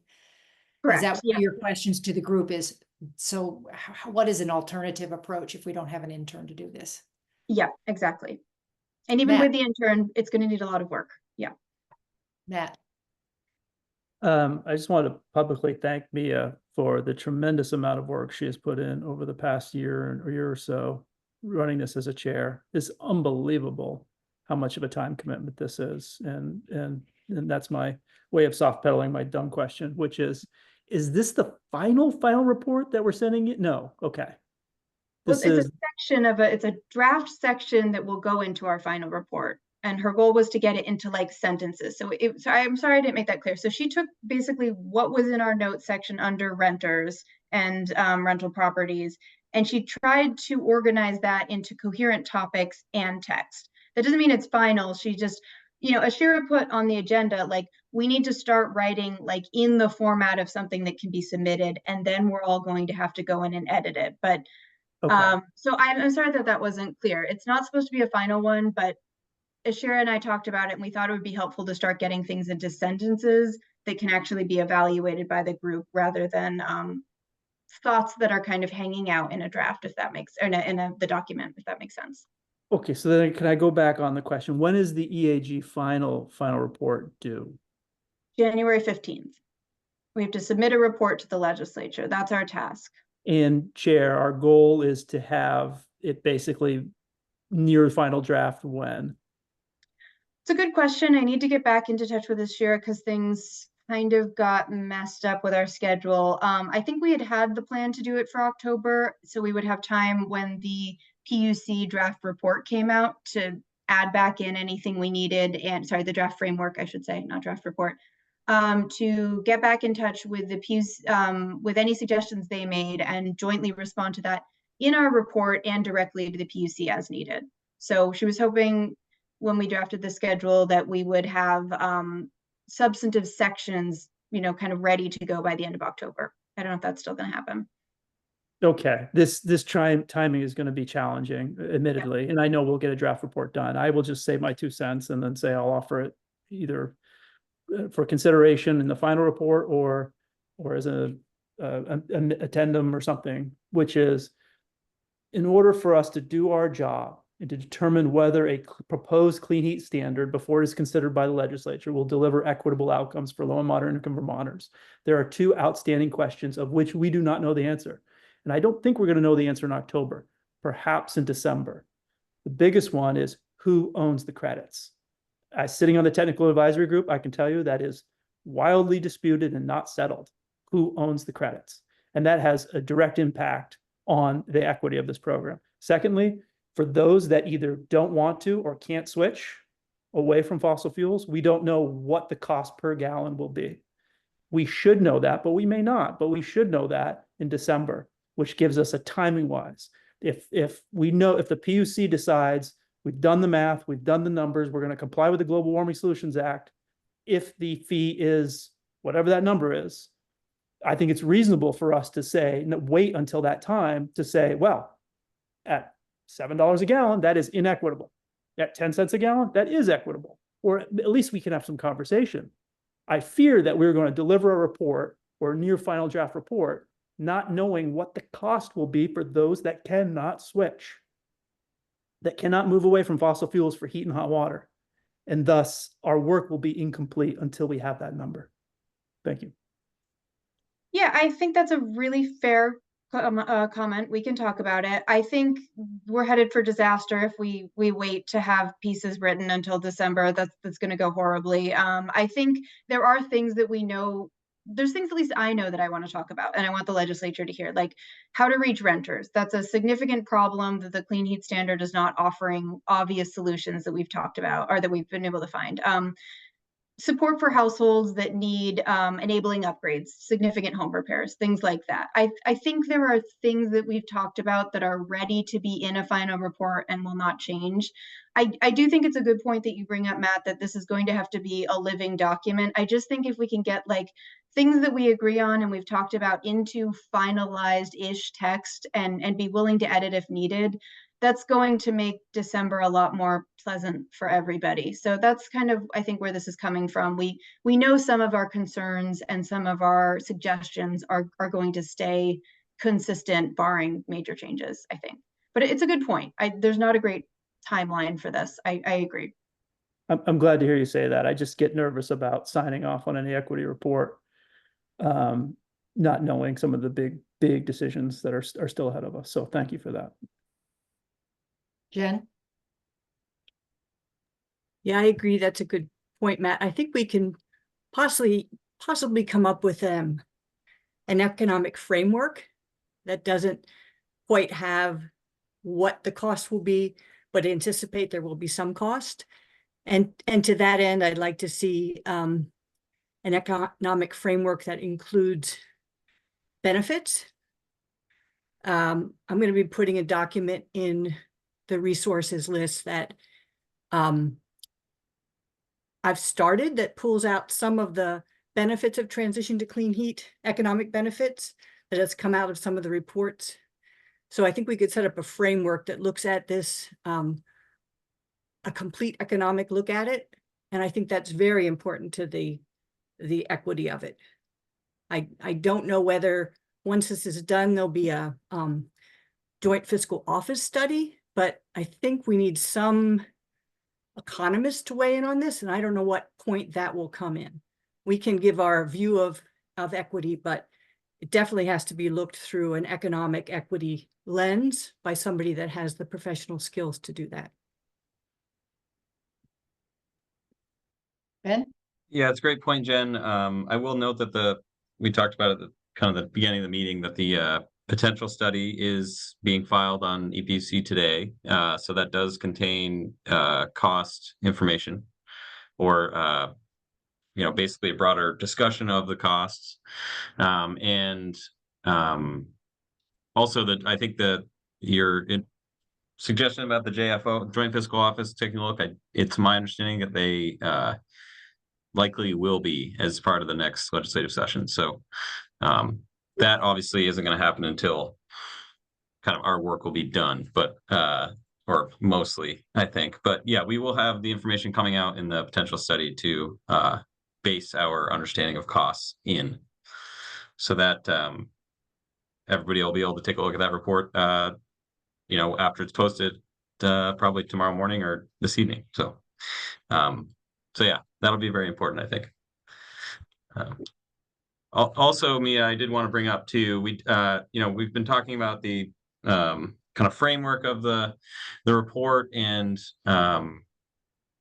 I know that, so we each have our kind of demographic sections that we're responsible for. And then there's going to be presumably a section on kind of our recommendations and sort of what are we recommending that maybe needs companion legislation, or broader recommendations. So that and correct me if I'm wrong, but I don't think we've really decided how that section is going to be drafted. We've talked about kind of essentially the discussion, the demographic sections, but then coming together to write our final recommendations as a group. I don't know if we've talked about how we're going to put that together. So I don't know if that's a future subgroup or. Yeah, I think it'll be hard to sort of get recommendations that aren't, I guess we'll see. Let me show you the draft outline that I'm putting it in the chat, and Catherine could probably also share it. So we have not taken a look at this in a while, but this was how we had initially thought of it, where we would put recommendations in with this section. So for instance, something about renters specifically, you could have, for example, code enforcement and recommendations around that. Should we come up with any, or manufactured homes, something particular for manufactured home replacement. So we had talked about just a format with that, with like a a box sort of in text to highlight like specific recommendations that would serve specific groups. I could see something like that. We'll have a executive summary, and then I think we could have specific conclusions that don't sort of fit in any of that. We do have a section on implementation, which we've touched on a little bit in the credit issues group. So that was how we had sort of thought about putting in recommendations. I think we could come up with a specific recommendation section. I think, Ashira has sort of done some work like this, and she thought they'd be most impactful if we could talk about challenges and recommendations for specific groups side by side. But certainly I could see recommendations that don't neatly fall into one of those. I don't think this needs to be final. This was just, Ashira's, I think, really good attempt to get some sort of order into the threads that we've been doing. So we have not looked at this in a bit, though. Okay, yeah, thanks for the reminder. I guess now that you say that, I'm sort of remembering how we decided to do that. But yeah, that makes sense to me. But always good to get a refresher on what the target is here. Yeah, I mean, I do think it'll be hard to come up with a framework that universally characterizes all our concerns. I do think this is going to be a process right up until the end of December when it's submitted to get all the content in. We're just going to be really well served if we can start plugging holes in the recommendations we have so far and pulling in content we already have. I think we're all going to be happier when it comes to the holidays and the end of the year, and we need to actually write something if we can do it now. Agreed. So on that note, I just to sort of throw out something to help us, I've had a couple questions about citations. I think like what I've done for reports, things should be cited whenever possible. What I've done often is a footnote. The reference is at the end of the page, and any other sort of comments that needed to be added in a footnote. So like a numbered footnote at the end of the page. And then, we've used in reports I've done like APA format or variations. I don't think it matters as long as we're consistent. I don't know if anyone has a preferred reference school, but I think we should just decide how we want to do this, and that way, if people are writing now, we can be consistent. Does anyone have any thoughts on that? Yeah, Jem. Is there a standard citation that state offices use? Like, does the Department of Public Service and the PUC use the same APA or MLA in their reports? That's a good question. I have used APA on a report for the state, but I have never found that there is like a specific one. There's a manufactured home reports from the state that looked sort of like it, but it wasn't exactly APA, so I actually don't know what they were using. I could turn it over to Ben, or we could do some more research. I have not seen consistency in state documents, but I don't know. Yeah, great question, Jen. I should probably know the answer to that right off the top of my head, but I do not. Yeah, I guess I would echo Mia. I think it depends on the department or agency that is producing the report. So that's something I can definitely get back to the group on. As to Great. preferred. I wonder Yeah. if TAG has made that decision too. Might be nice for both of our reports to be. Well, we don't actually have a formal report. Okay. So, no. Okay. I don't know, Dominique, do you have a suggestion? Is there something the PUC prefers? No, not specifically. Okay, how about I work with Ben? I figure out if the Department of Public Service has anything, and we'll just use theirs because, their work aligns with ours at least. We'll just use theirs. I personally, as a report writing nerd, prefer citations at the bottom of the page so you don't have to go to an index to figure out like what someone was talking about. And I don't think it will be crazy report citation heavy in our report. So I think that's the way to go for this one. And so I can follow up. I'll write a note to follow up with Ashira on what we're going to use, and we'll get some examples from PSD reports, or I'll just link to like the APA source guide and we'll just use that. I think I've seen flavors of APA on state reports, and it's pretty approachable. So no one is going to take off points. We just need to be like remotely consistent and clear so people understand what we're doing. So I will follow up with Ben and we'll figure out that. That's a great suggestion, Jen, to just use as much consistency exists in state government. So I will follow up on that and get an answer. So that's great. Okay, so yeah, and then I think it's just going to be really hard for us to decide how to write this and to keep our obligations to keep this an open and public process. I think a lot of this is going to have to be individual work. We could come up with a subgroup for editing and making decisions. So I think that the TAG has done something sort of similar for when they have had to write stuff. Is that correct, Catherine? Yeah. Yes. So we've had subgroups that draft memos to the commission on particular issues. It goes to the full TAG. It gets feedback, and then either the subgroup or a member of that subgroup does the final draft. So we can do that. So the working group, everything, the full group is going to have to sign on, certainly on the final report. And I think we can build in checkbacks where the full group gets to say, like, we're ready to move on with certain content. I think we can definitely commit to that. And certainly this is going to be too important to just have a working group, thumbs up, thumbs down. But we could try to sort of take off the pressure of the time we have in this group if we did some of it during a working group. What are people's feelings about that?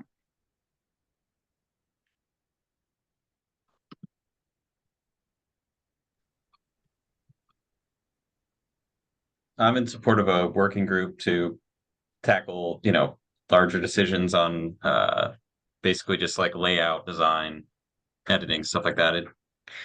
could make it a little easier, just a little more streamlined to have a smaller group of people doing that. Yeah, I think that could be helpful. Mia, is it understood that the individuals that are responsible for the current sections are going to take it to the next step for a rough draft of the full sentence version? Or are you suggesting, I guess I wasn't clear, are you suggesting that a subgroup would pick that up and take No, it that's that? a good question.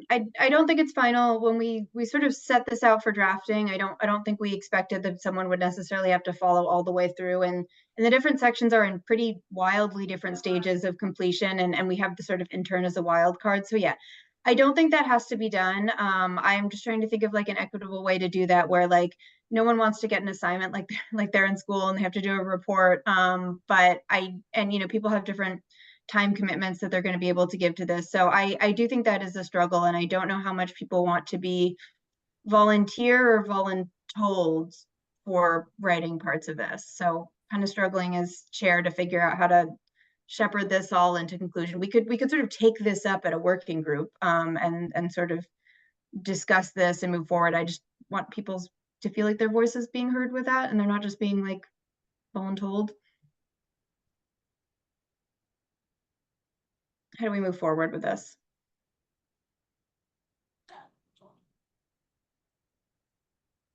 I will be probably drafting my own section, considering this is part of my job, so I have a little bit more time commitment than others. So I feel comfortable doing some writing and then coming back to the group. I don't remember the full process, and I'm sure we'll get there for what that will look like. But yeah, I agree with them. I did the initial write-up based on what was in information available in the public domain. And because of my travel, I've had very limited engagement with people who actually represent small businesses. And I'm hoping that, to me, what is lacking right now, is engagement with the stakeholders. In the case that I volunteered, it's the small businesses. And based on what I've heard so far, I'm not really sure how much engagement we have had through small businesses, and they represent a significant part of the challenge. And it's very diversified. And so I think there needs to be more engagement and more technical input from that group on considerations. So I don't know. I mean, I think once I have more input from the outside, I think I will feel better about, rewriting the draft. But I don't have much to go with to rewrite the draft today. So. Yeah, I guess I'd say I don't think we can run this came up early in our EAG discussions. I don't think we can run a parallel public engagement. We do not have the resources at the time to do what should be done, by the PUC and its consultants. That was always going to be a challenge for us to sort of do our work without replicating their process. I do think Matt's webinar potentially, if you want to listen, is a way to hear some of those things. It sounds like it's going to be recorded if you can't make it. I just have to do the best when we can. I'm happy to try to, work with Ashira to get a speaker about small businesses on the schedule in the time we have left. I think that's something we could do.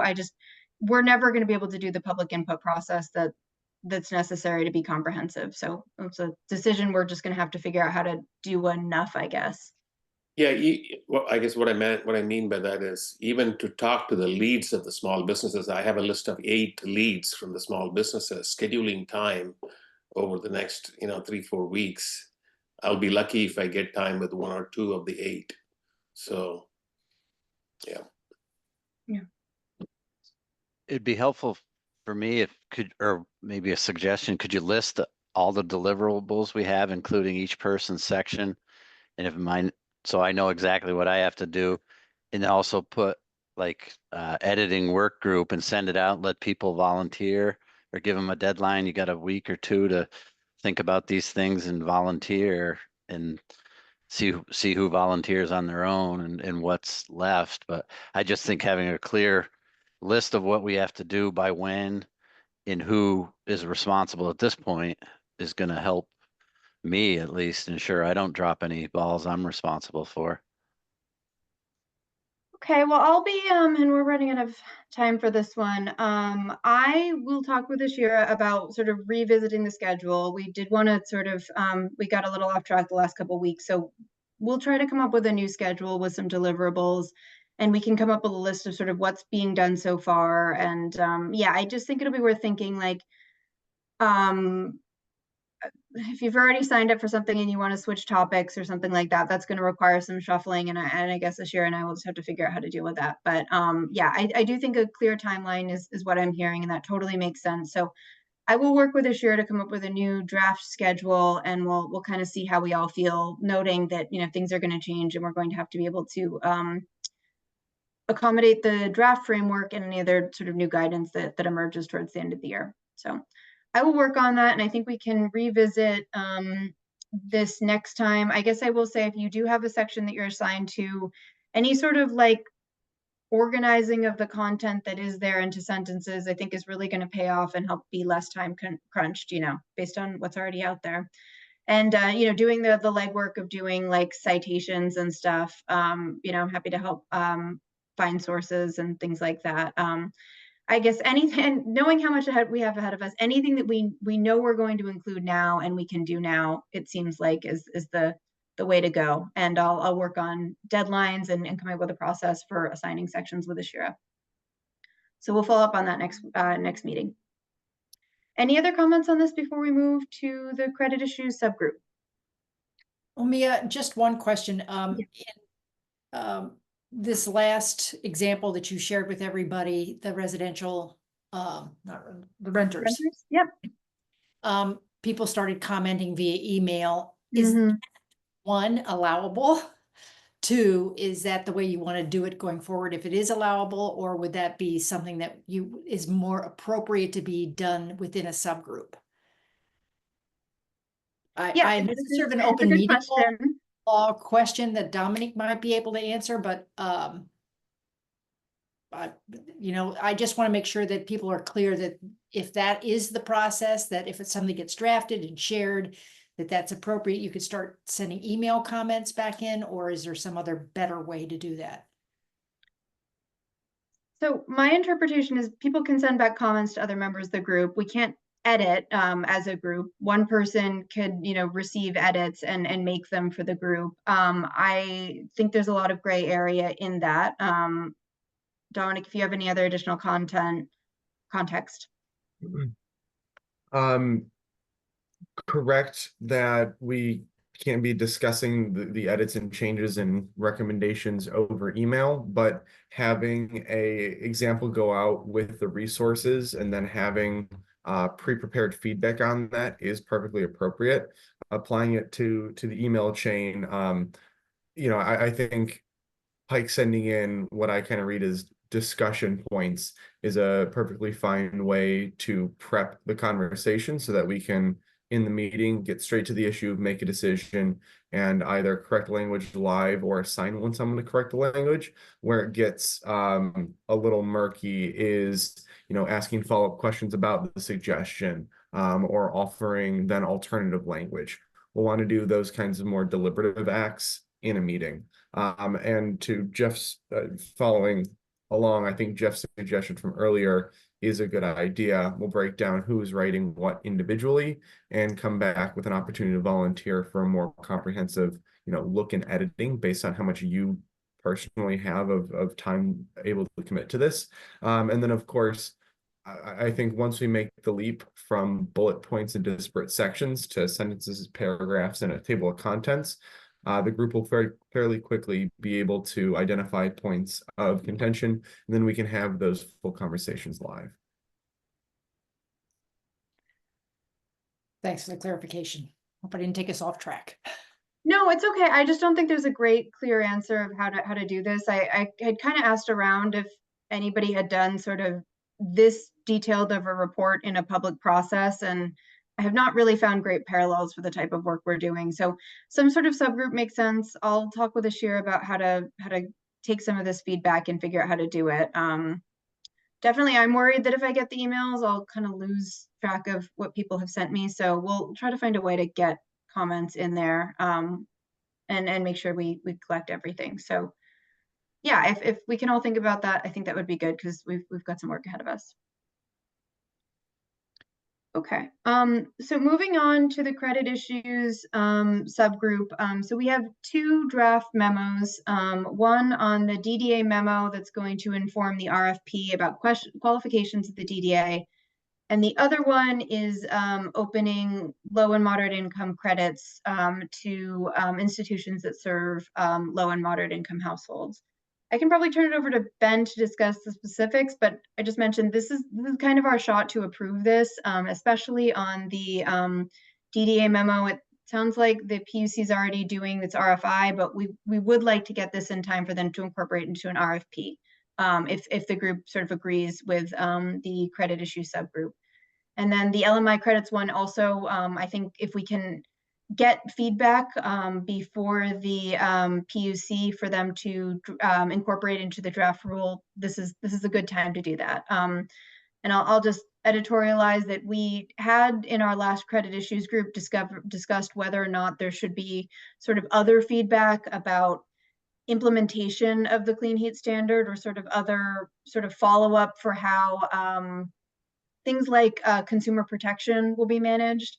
And the subgroup last session sort of decided we should see what's in the draft rule, and that will help us figure out where we're seeing sort of gaps, rather than make any other feedback from the credit issues group right now. So that was where we left things, with these sort of two memos and an agreement to come back with the draft framework. So kind of where we left it. Ben, I don't know if you're willing to talk about the DDA memo, so we'll get a break from me.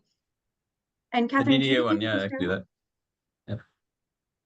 Catherine, do you think you could share it so people can see it? Did you not have it? Okay, making sure. Yeah. Let's see where I've got it.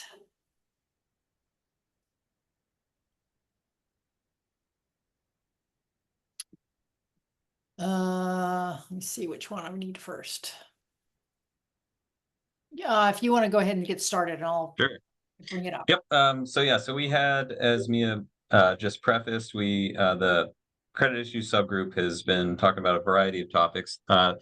We did talk about the DDA and kind of basically the memo that we were hoping to vote on today and then move forward to send to the PUC for consideration soon, was essentially setting kind of some guardrails for the DDA, and just, you know, basically opining on what a potential DDA should, you know, basically talk about when selecting a DDA. The commission should look out for a few things to ensure that the DDA, to ensure that the DDA will take into account equity as part of their work plan.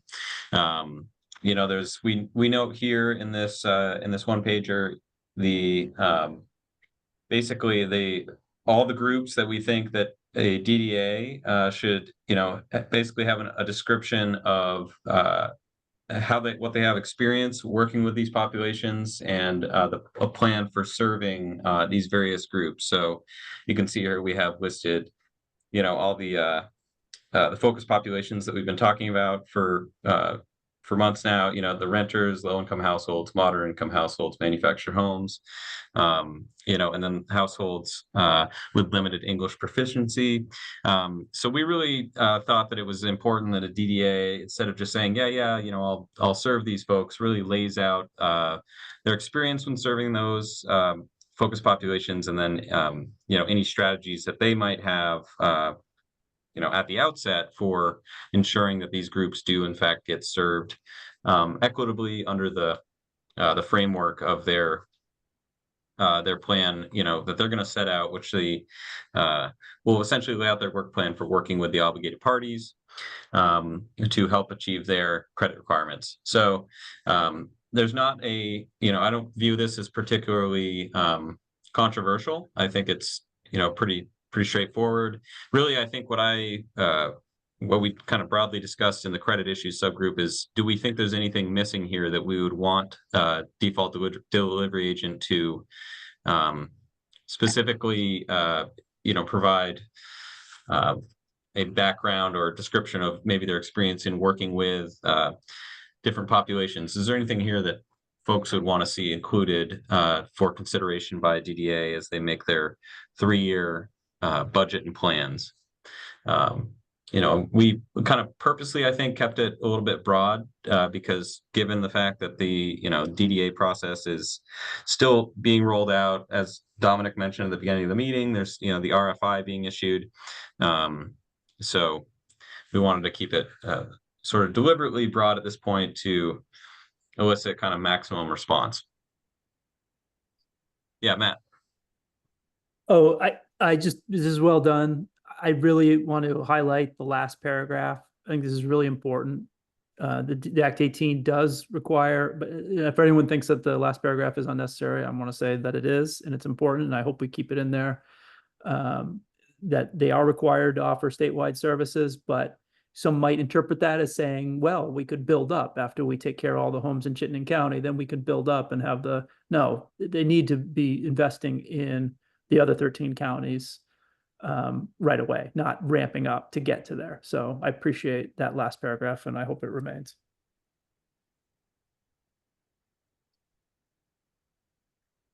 Mike? Yeah, in my email and in previous meetings, I've suggested that we include language, and the language says that the PUC will ensure that any alternative compliance payments are sufficient to support DDA's work in meeting low and moderate income obligations. Because I can see that what will happen is that individual organizations, obligated parties will pay an alternative compliance fee to avoid meeting their specific obligations, and that will not fully fund the DDA's participation or progress in funding programs for those very same individuals. So I think there should be language in there that says, hey, any alternative compliance payments they're going to ensure that it's going to fund LMI requirements. Thanks.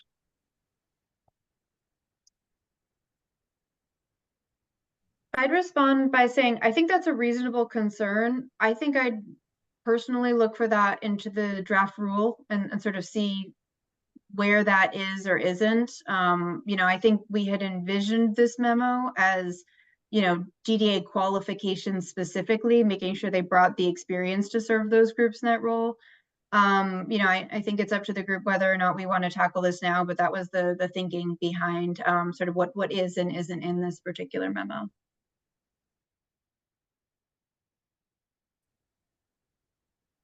Yeah, and I believe in statute, it's an important point, Pike. I see where you're going with that. We want to make sure that the DDA is spending that any alternative compliance payment. We want to make sure that's being well spent. I do believe, though, that the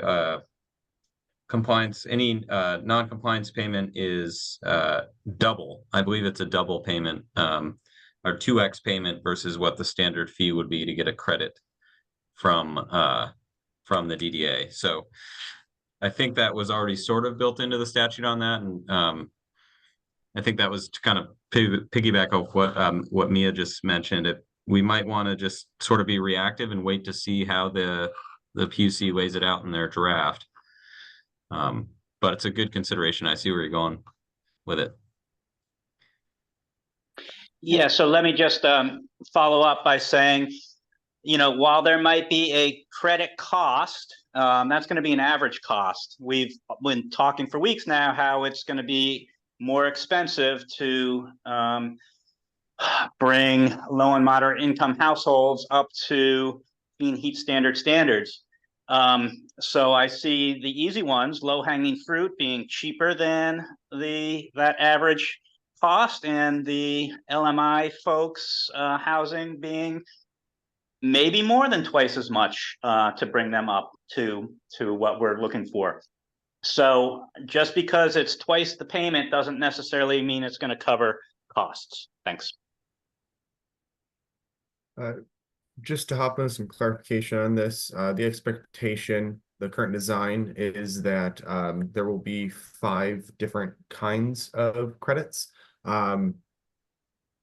There is one distinction based on income, low, moderate, and unspecified. And there's one based on qualified capital investment. It's got some additional specifications that need to be certified by TAG. That creates 5 different credits. So QCI low income regular, QCI moderate income regular, and then everything else. And so the DDA will be publishing a price of a low income QCI credit. And that will be a different price than your, delivering a biofuel to a high income consumer. And so when the DDA is paid for low income credits, that will reflect a cost accurate to serving low income households. And if we get to the point of a compliance payment, which means that they had a plan to deliver that credit in some other way than the DDA and then failed to do so, it is not double the average price. It'll be double the relevant credit price.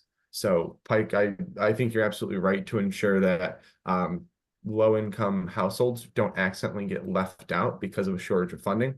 But there are elements of Actine itself that guards against that. Thanks.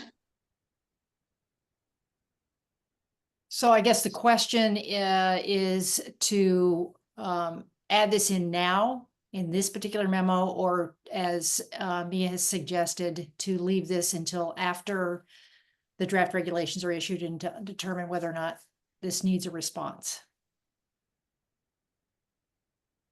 Yeah, Matt? I just have a comment on Dominic's comment. That 5 bucket scenario is not in this particular piece, is it? In the DDA? No, it is not. Okay, because I think that is still an open question, Dominic. I mean, there are people going to question the legality of creating a different credit price. If you are reducing the same amount of CO2e, how can you establish a different credit price? I suspect that will be a more controversial part of the rule, even though I understand what we're trying to do here. But if it's not in the law, the third of the credits being 32% of the credits being in low and moderate income, creating another price point beyond that, I'm questioning whether that is legal without a statute change. And we'll be reviewing that in full if that is in the rule. Okay, in the interest of this memo, just being aware of time, does anyone want to make a specific motion to amending what's been introduced in the text, not in the notes section? This is the time to do that. Yeah, Srini? Just a process question here. I'm just looking through the report write-up on the different groups we have identified. The groups that are listed here, do they need to match the groups we have identified in the report? I don't think there's any particular requirement. These were just specific groups that had come up in conversation, and the credit issues group had sort of noticed that, the DDA may need extra help. I don't think there was anything that we, specifically discussed, but, we could add it. This is just kind of where we came up with. Yeah, I mean, I just noted that we have identified 2 other groups in the report structure: Vermont's of color minorities and indigenous. Is that? We discussed that, I think, in the group. I think it was just how would you sort of have a specific plan for that, and that sort of came out with households with limited English proficiency having a framework like a DEI framework and community outreach experience. So that's how we did it. I think you could do it differently, but that was how we sort of chose to take up that angle. Okay, I guess I'm just asking a fundamental question. Don't we want the DDAs to be able to serve all the groups we have identified, qualified? Isn't that the intent of the memo?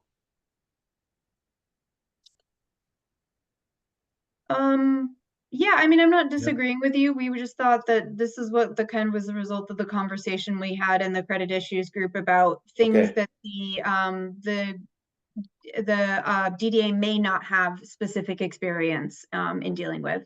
So I see. I Okay. agree. I take your point. I don't think it was comprehensive. It was just things that we flagged, but Okay. So Srini, are you suggesting that we add that additional category to be more complete?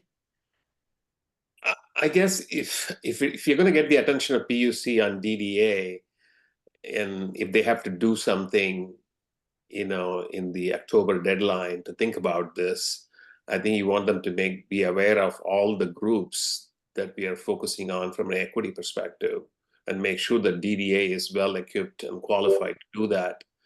So that's all. That's all the point I was trying to make. I'm not really sure what was the benefit of just singling out a few. So okay. so in terms of who's missing, I think it would be Vermonters of Color, which you could add that specifically. And I think it was. I don't know that we saw the same need about businesses, even though this will have an impact. But we can certainly add that if the group wants to. Yeah. Yeah, And you- I think it's a good point. To Srini's point that he just made, it probably couldn't hurt to add that just to cover all bases. And you also mentioned Indigenous communities. Well, the Vermonts of Color subgroup includes all the three: Vermonts of Color, minorities, and Indigenous, I guess. Yeah. So it is included within this category. Yeah. You don't need to add it. Okay.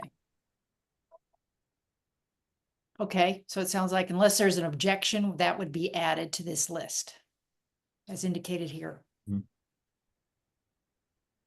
Did we want to see small businesses added as well? Or would we want to restrict it to small businesses or any businesses?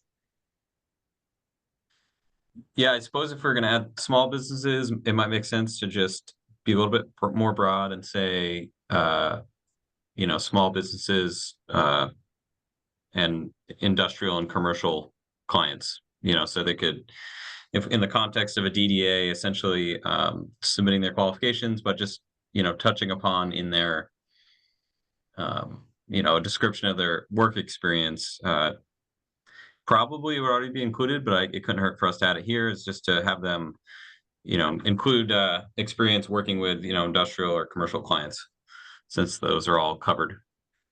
So, or eligible measures can be installed there, I should say, or delivered. Okay. Are there any other edits that anyone wants to submit for consideration?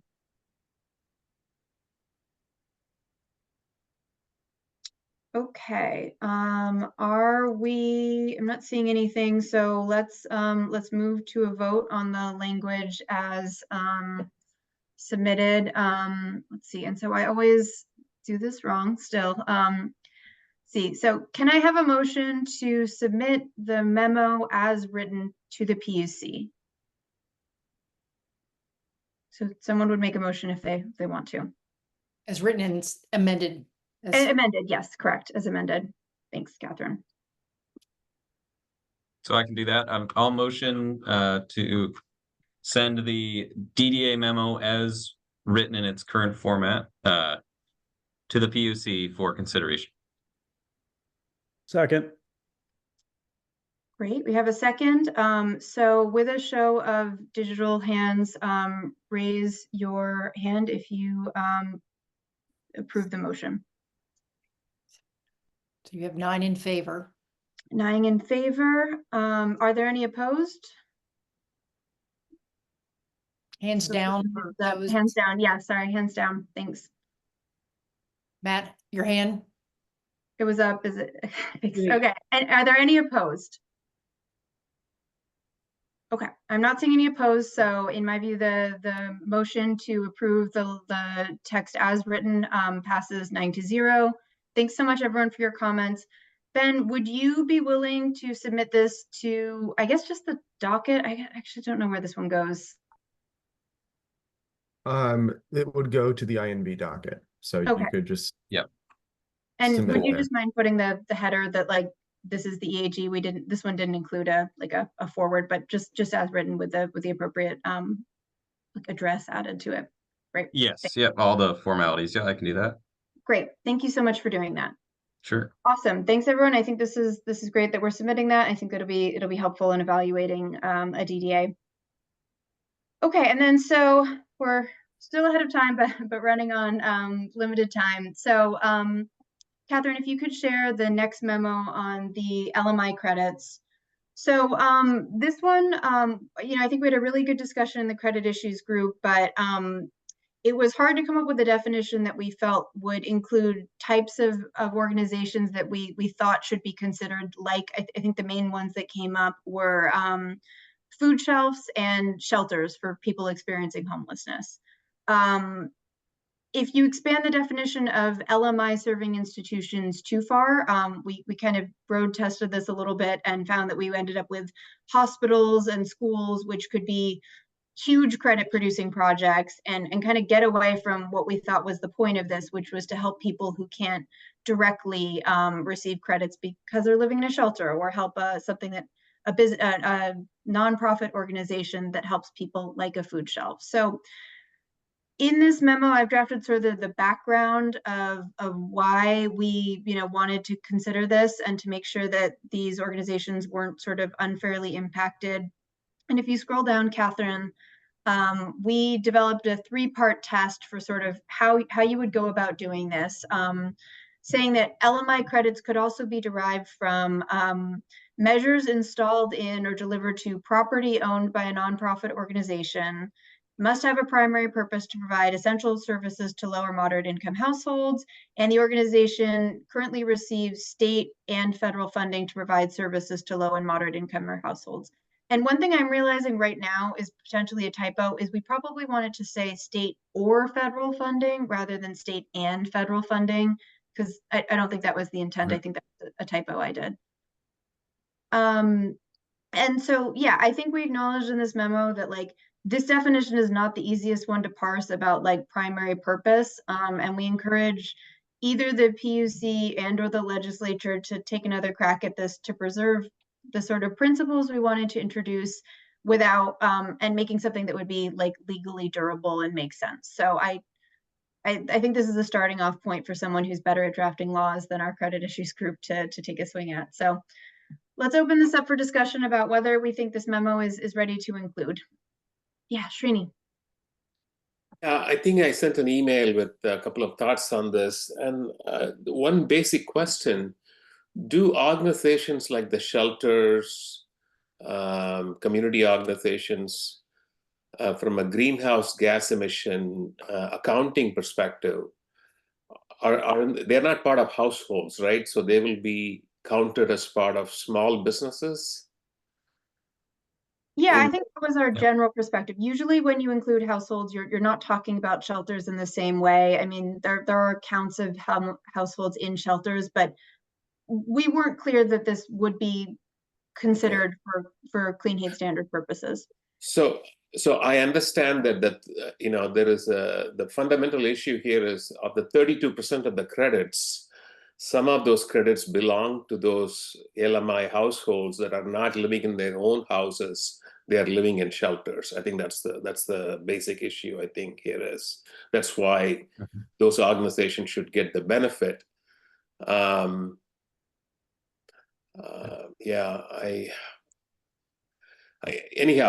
guess if we had a simple list of X number of organizations that should definitely qualify for this, I think it's a better way to do this versus having a generic description and everybody trying to take advantage of that. So maybe that's more of my concern than anything else. Is you have to make this very clean and clear on which organizations can claim the 32%.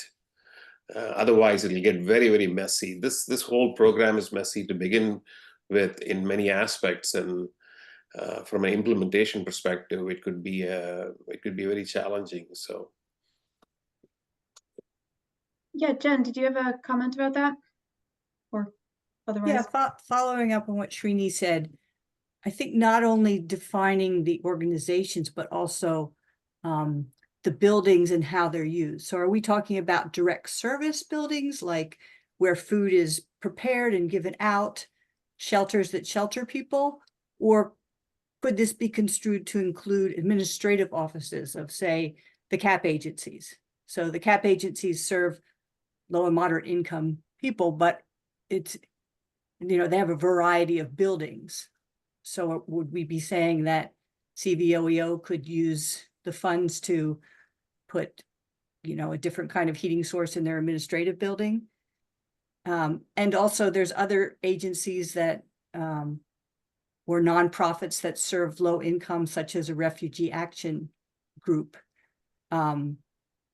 So I think it's really important. Are you trying to help an agency, like Srini was saying, that helps low and moderate income, or are you serving certain buildings that serve them in a certain way, like direct services?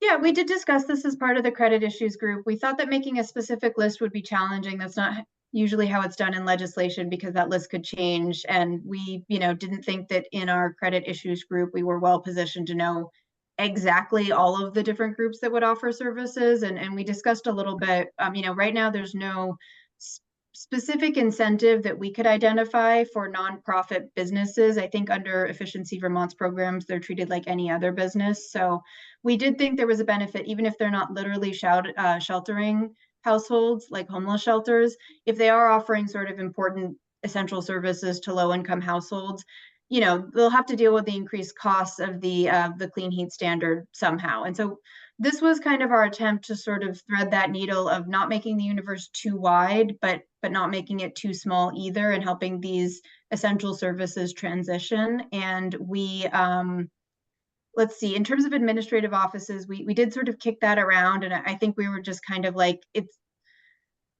we thought that, I think the thing, and Ben and Emily, you can jump in if I'm wrong, but I think we thought that if we did it too narrowly to try to do like, it has to be like the site of where the activities happen, we could miss out on things like coaching, which could have impacts on the clean heat standards. So this was kind of our draft at getting something that we thought sort of fit in the middle of like important nonprofit services without expanding it too wide. I don't think it's perfect. Someone else may have a better one, but that was kind of where we landed. So totally reasonable feedback. And if we can get that into some definition, we should, but that's kind of where we landed on this. Yeah, Jeff. Oh, you muted? Yeah, sorry. I was just gonna go where Jen went. It doesn't say residents, and my personal opinion is I think if you don't specify residents, if that's what we want, which I would think it is, but maybe not, I think it's easier to do this stuff on a building where people aren't living. It gets messy when people are living, especially, low income folks who have vermiculite in their attic and leaky roofs. I think the path of least resistance could lead a lot of people to working on nonprofits, businesses, which does have benefit, but not what a residence, working on a residence of a low income person would provide for a benefit. At least that's my opinion anyway. Okay, yeah, I mean, so in the time we have left, I think we could try to, seeing the path forward, make this much stricter, or we could send it back to the credit issues group and hope we have time to make it in the draft rule, or we could vote. I don't know if people have thoughts on how to move forward with this. Yep, Jem.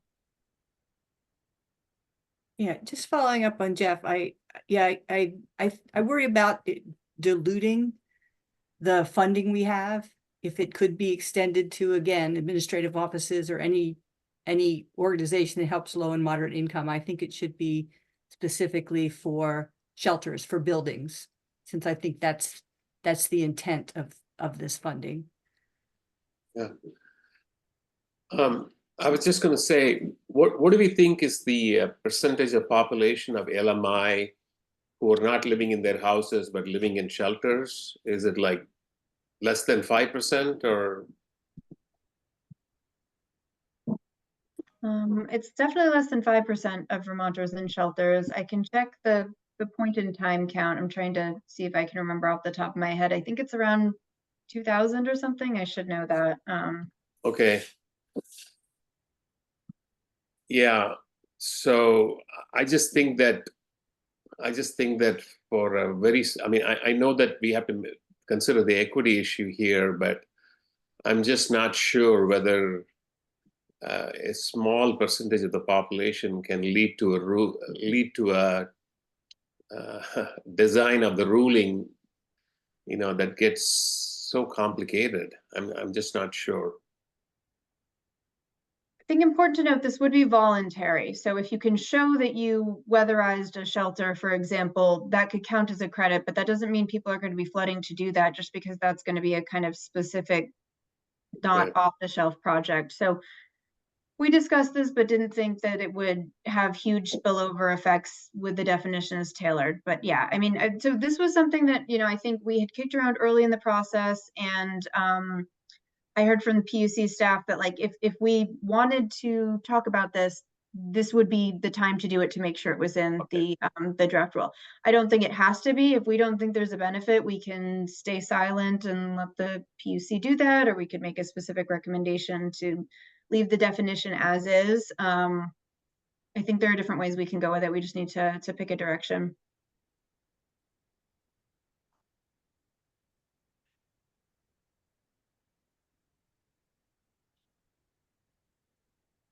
Yeah, I suppose my initial reaction is to maybe send something to the PUC now so that they can consider it for the final rule. And then the unique situation we find ourselves in is that kind of we'll be able to see how that gets our recommendations, how they're incorporated into that final draft or the final, or I guess I should say draft rule. And then we can, further clarify from there. I think to your point, Jeff, about kind of like broadening the scope of what buildings are eligible, we had just, we had some concerns about whether or not, the obligated parties would be able to hit their statutory targets as is now.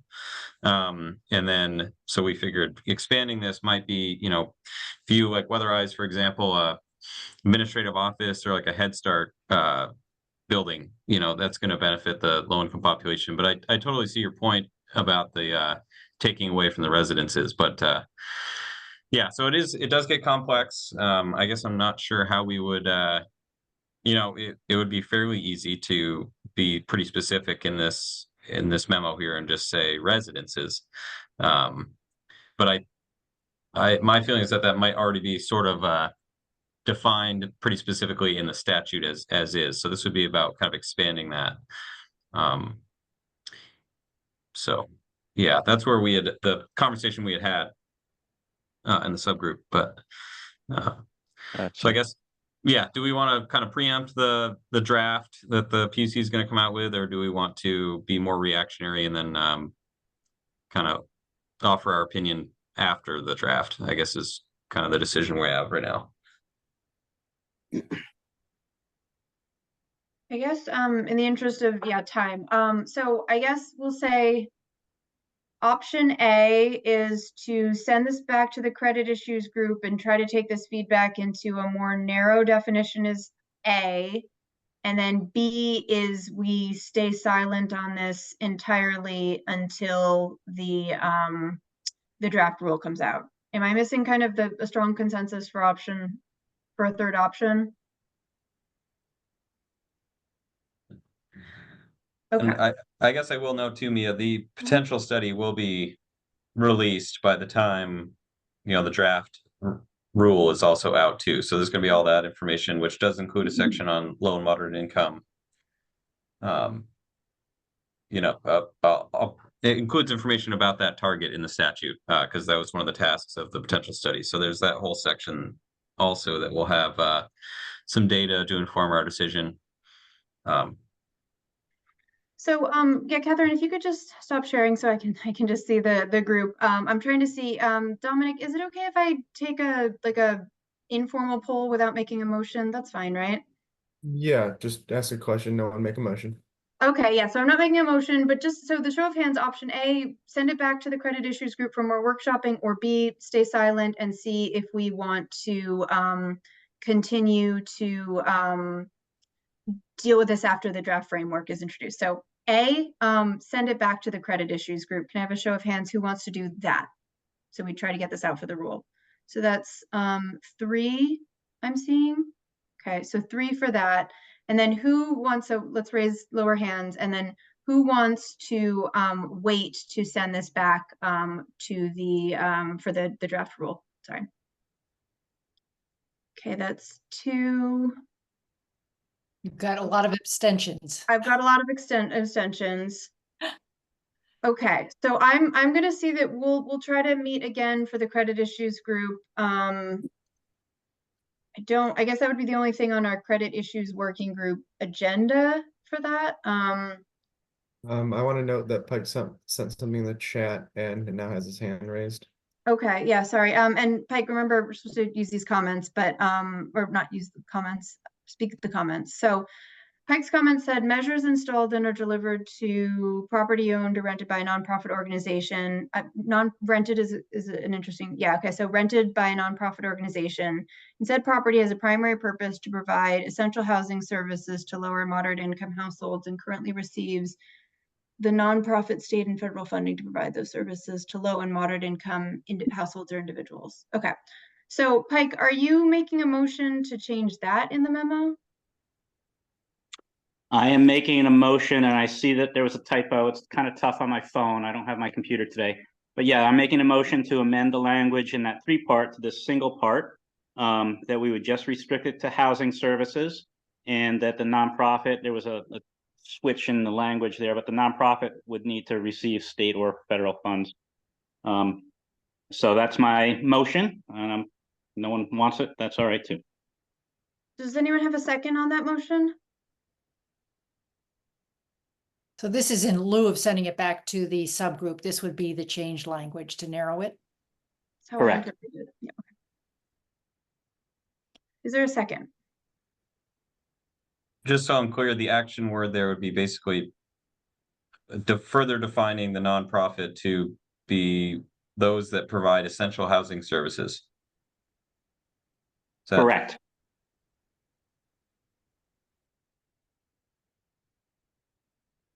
Okay. And we could put a such as clause in there, such as homeless shelters.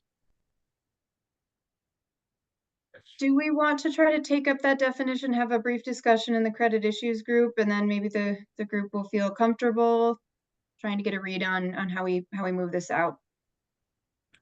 I guess I'd say, Pike, I do like where you're going with that. I like that language, but yeah, I do, given our time right now, I might want to, I think we could probably come up with a definition that kind of further, is a little bit more clear, maybe adds a little bit more to that. I do like where you're going with the housing services, because it is, this program, is related to thermal heat, which is obviously energy used for heating buildings and spaces. So, housing fits into that. So yeah, maybe we kind of take it up with a little more time in the subgroup so that we can really make sure we're spot on with that language, and then probably send. So I guess we need the full EAG to vote, though. That's the problem, so we won't be able to send it to the PUC until later this month. All right, let me rescind my motion. Take it back. Okay. What I'm hearing from the group is that maybe a brief credit issues meeting. I don't think we have anything else to discuss in the credit issues group on a time-sensitive basis. So we'll try to meet next week briefly to polish up this memo and get it to something that seems to get close to what the group intended. So maybe we can workshop that and see if that gets us any closer. Okay, that sounds good. Okay, so we are 1 minute. I don't think we're gonna have time for the public engagement subgroup. Sorry, we'll make sure we do that next time, and I can connect with Ashira to make sure that anything that needs to happen. Was there anything that we were going to vote on, or is it just an update? We didn't meet today. Oh, okay. Okay, great. There was a glitch with getting into the meeting, so. Oh, okay, not great. I will talk to Ashira about that. Sorry, and we can connect. No, it's okay, but there wasn't anything to report. Okay, Sounds good to know. Thanks. Okay. So we're going to take a brief public comment and then we can do follow-ups over email. So is there any public comment that anyone would like to give? I think we only have one person left. Okay, I'm not hearing anything. Looks like we have to jump. Yeah, I will follow up with follow-ups afterwards. Again, if people could just make progress on their sections, I think that would be great. You know, and every time now is time saved in the future. So, and I'll follow up with Ben about formatting citations.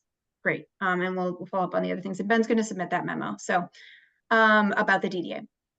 Thanks, everybody. I appreciate your patience with a lengthy agenda. I'm going to call this meeting to a close, and I'll talk to you all soon.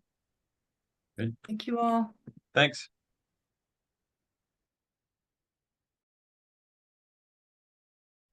I'm going to copy the chat.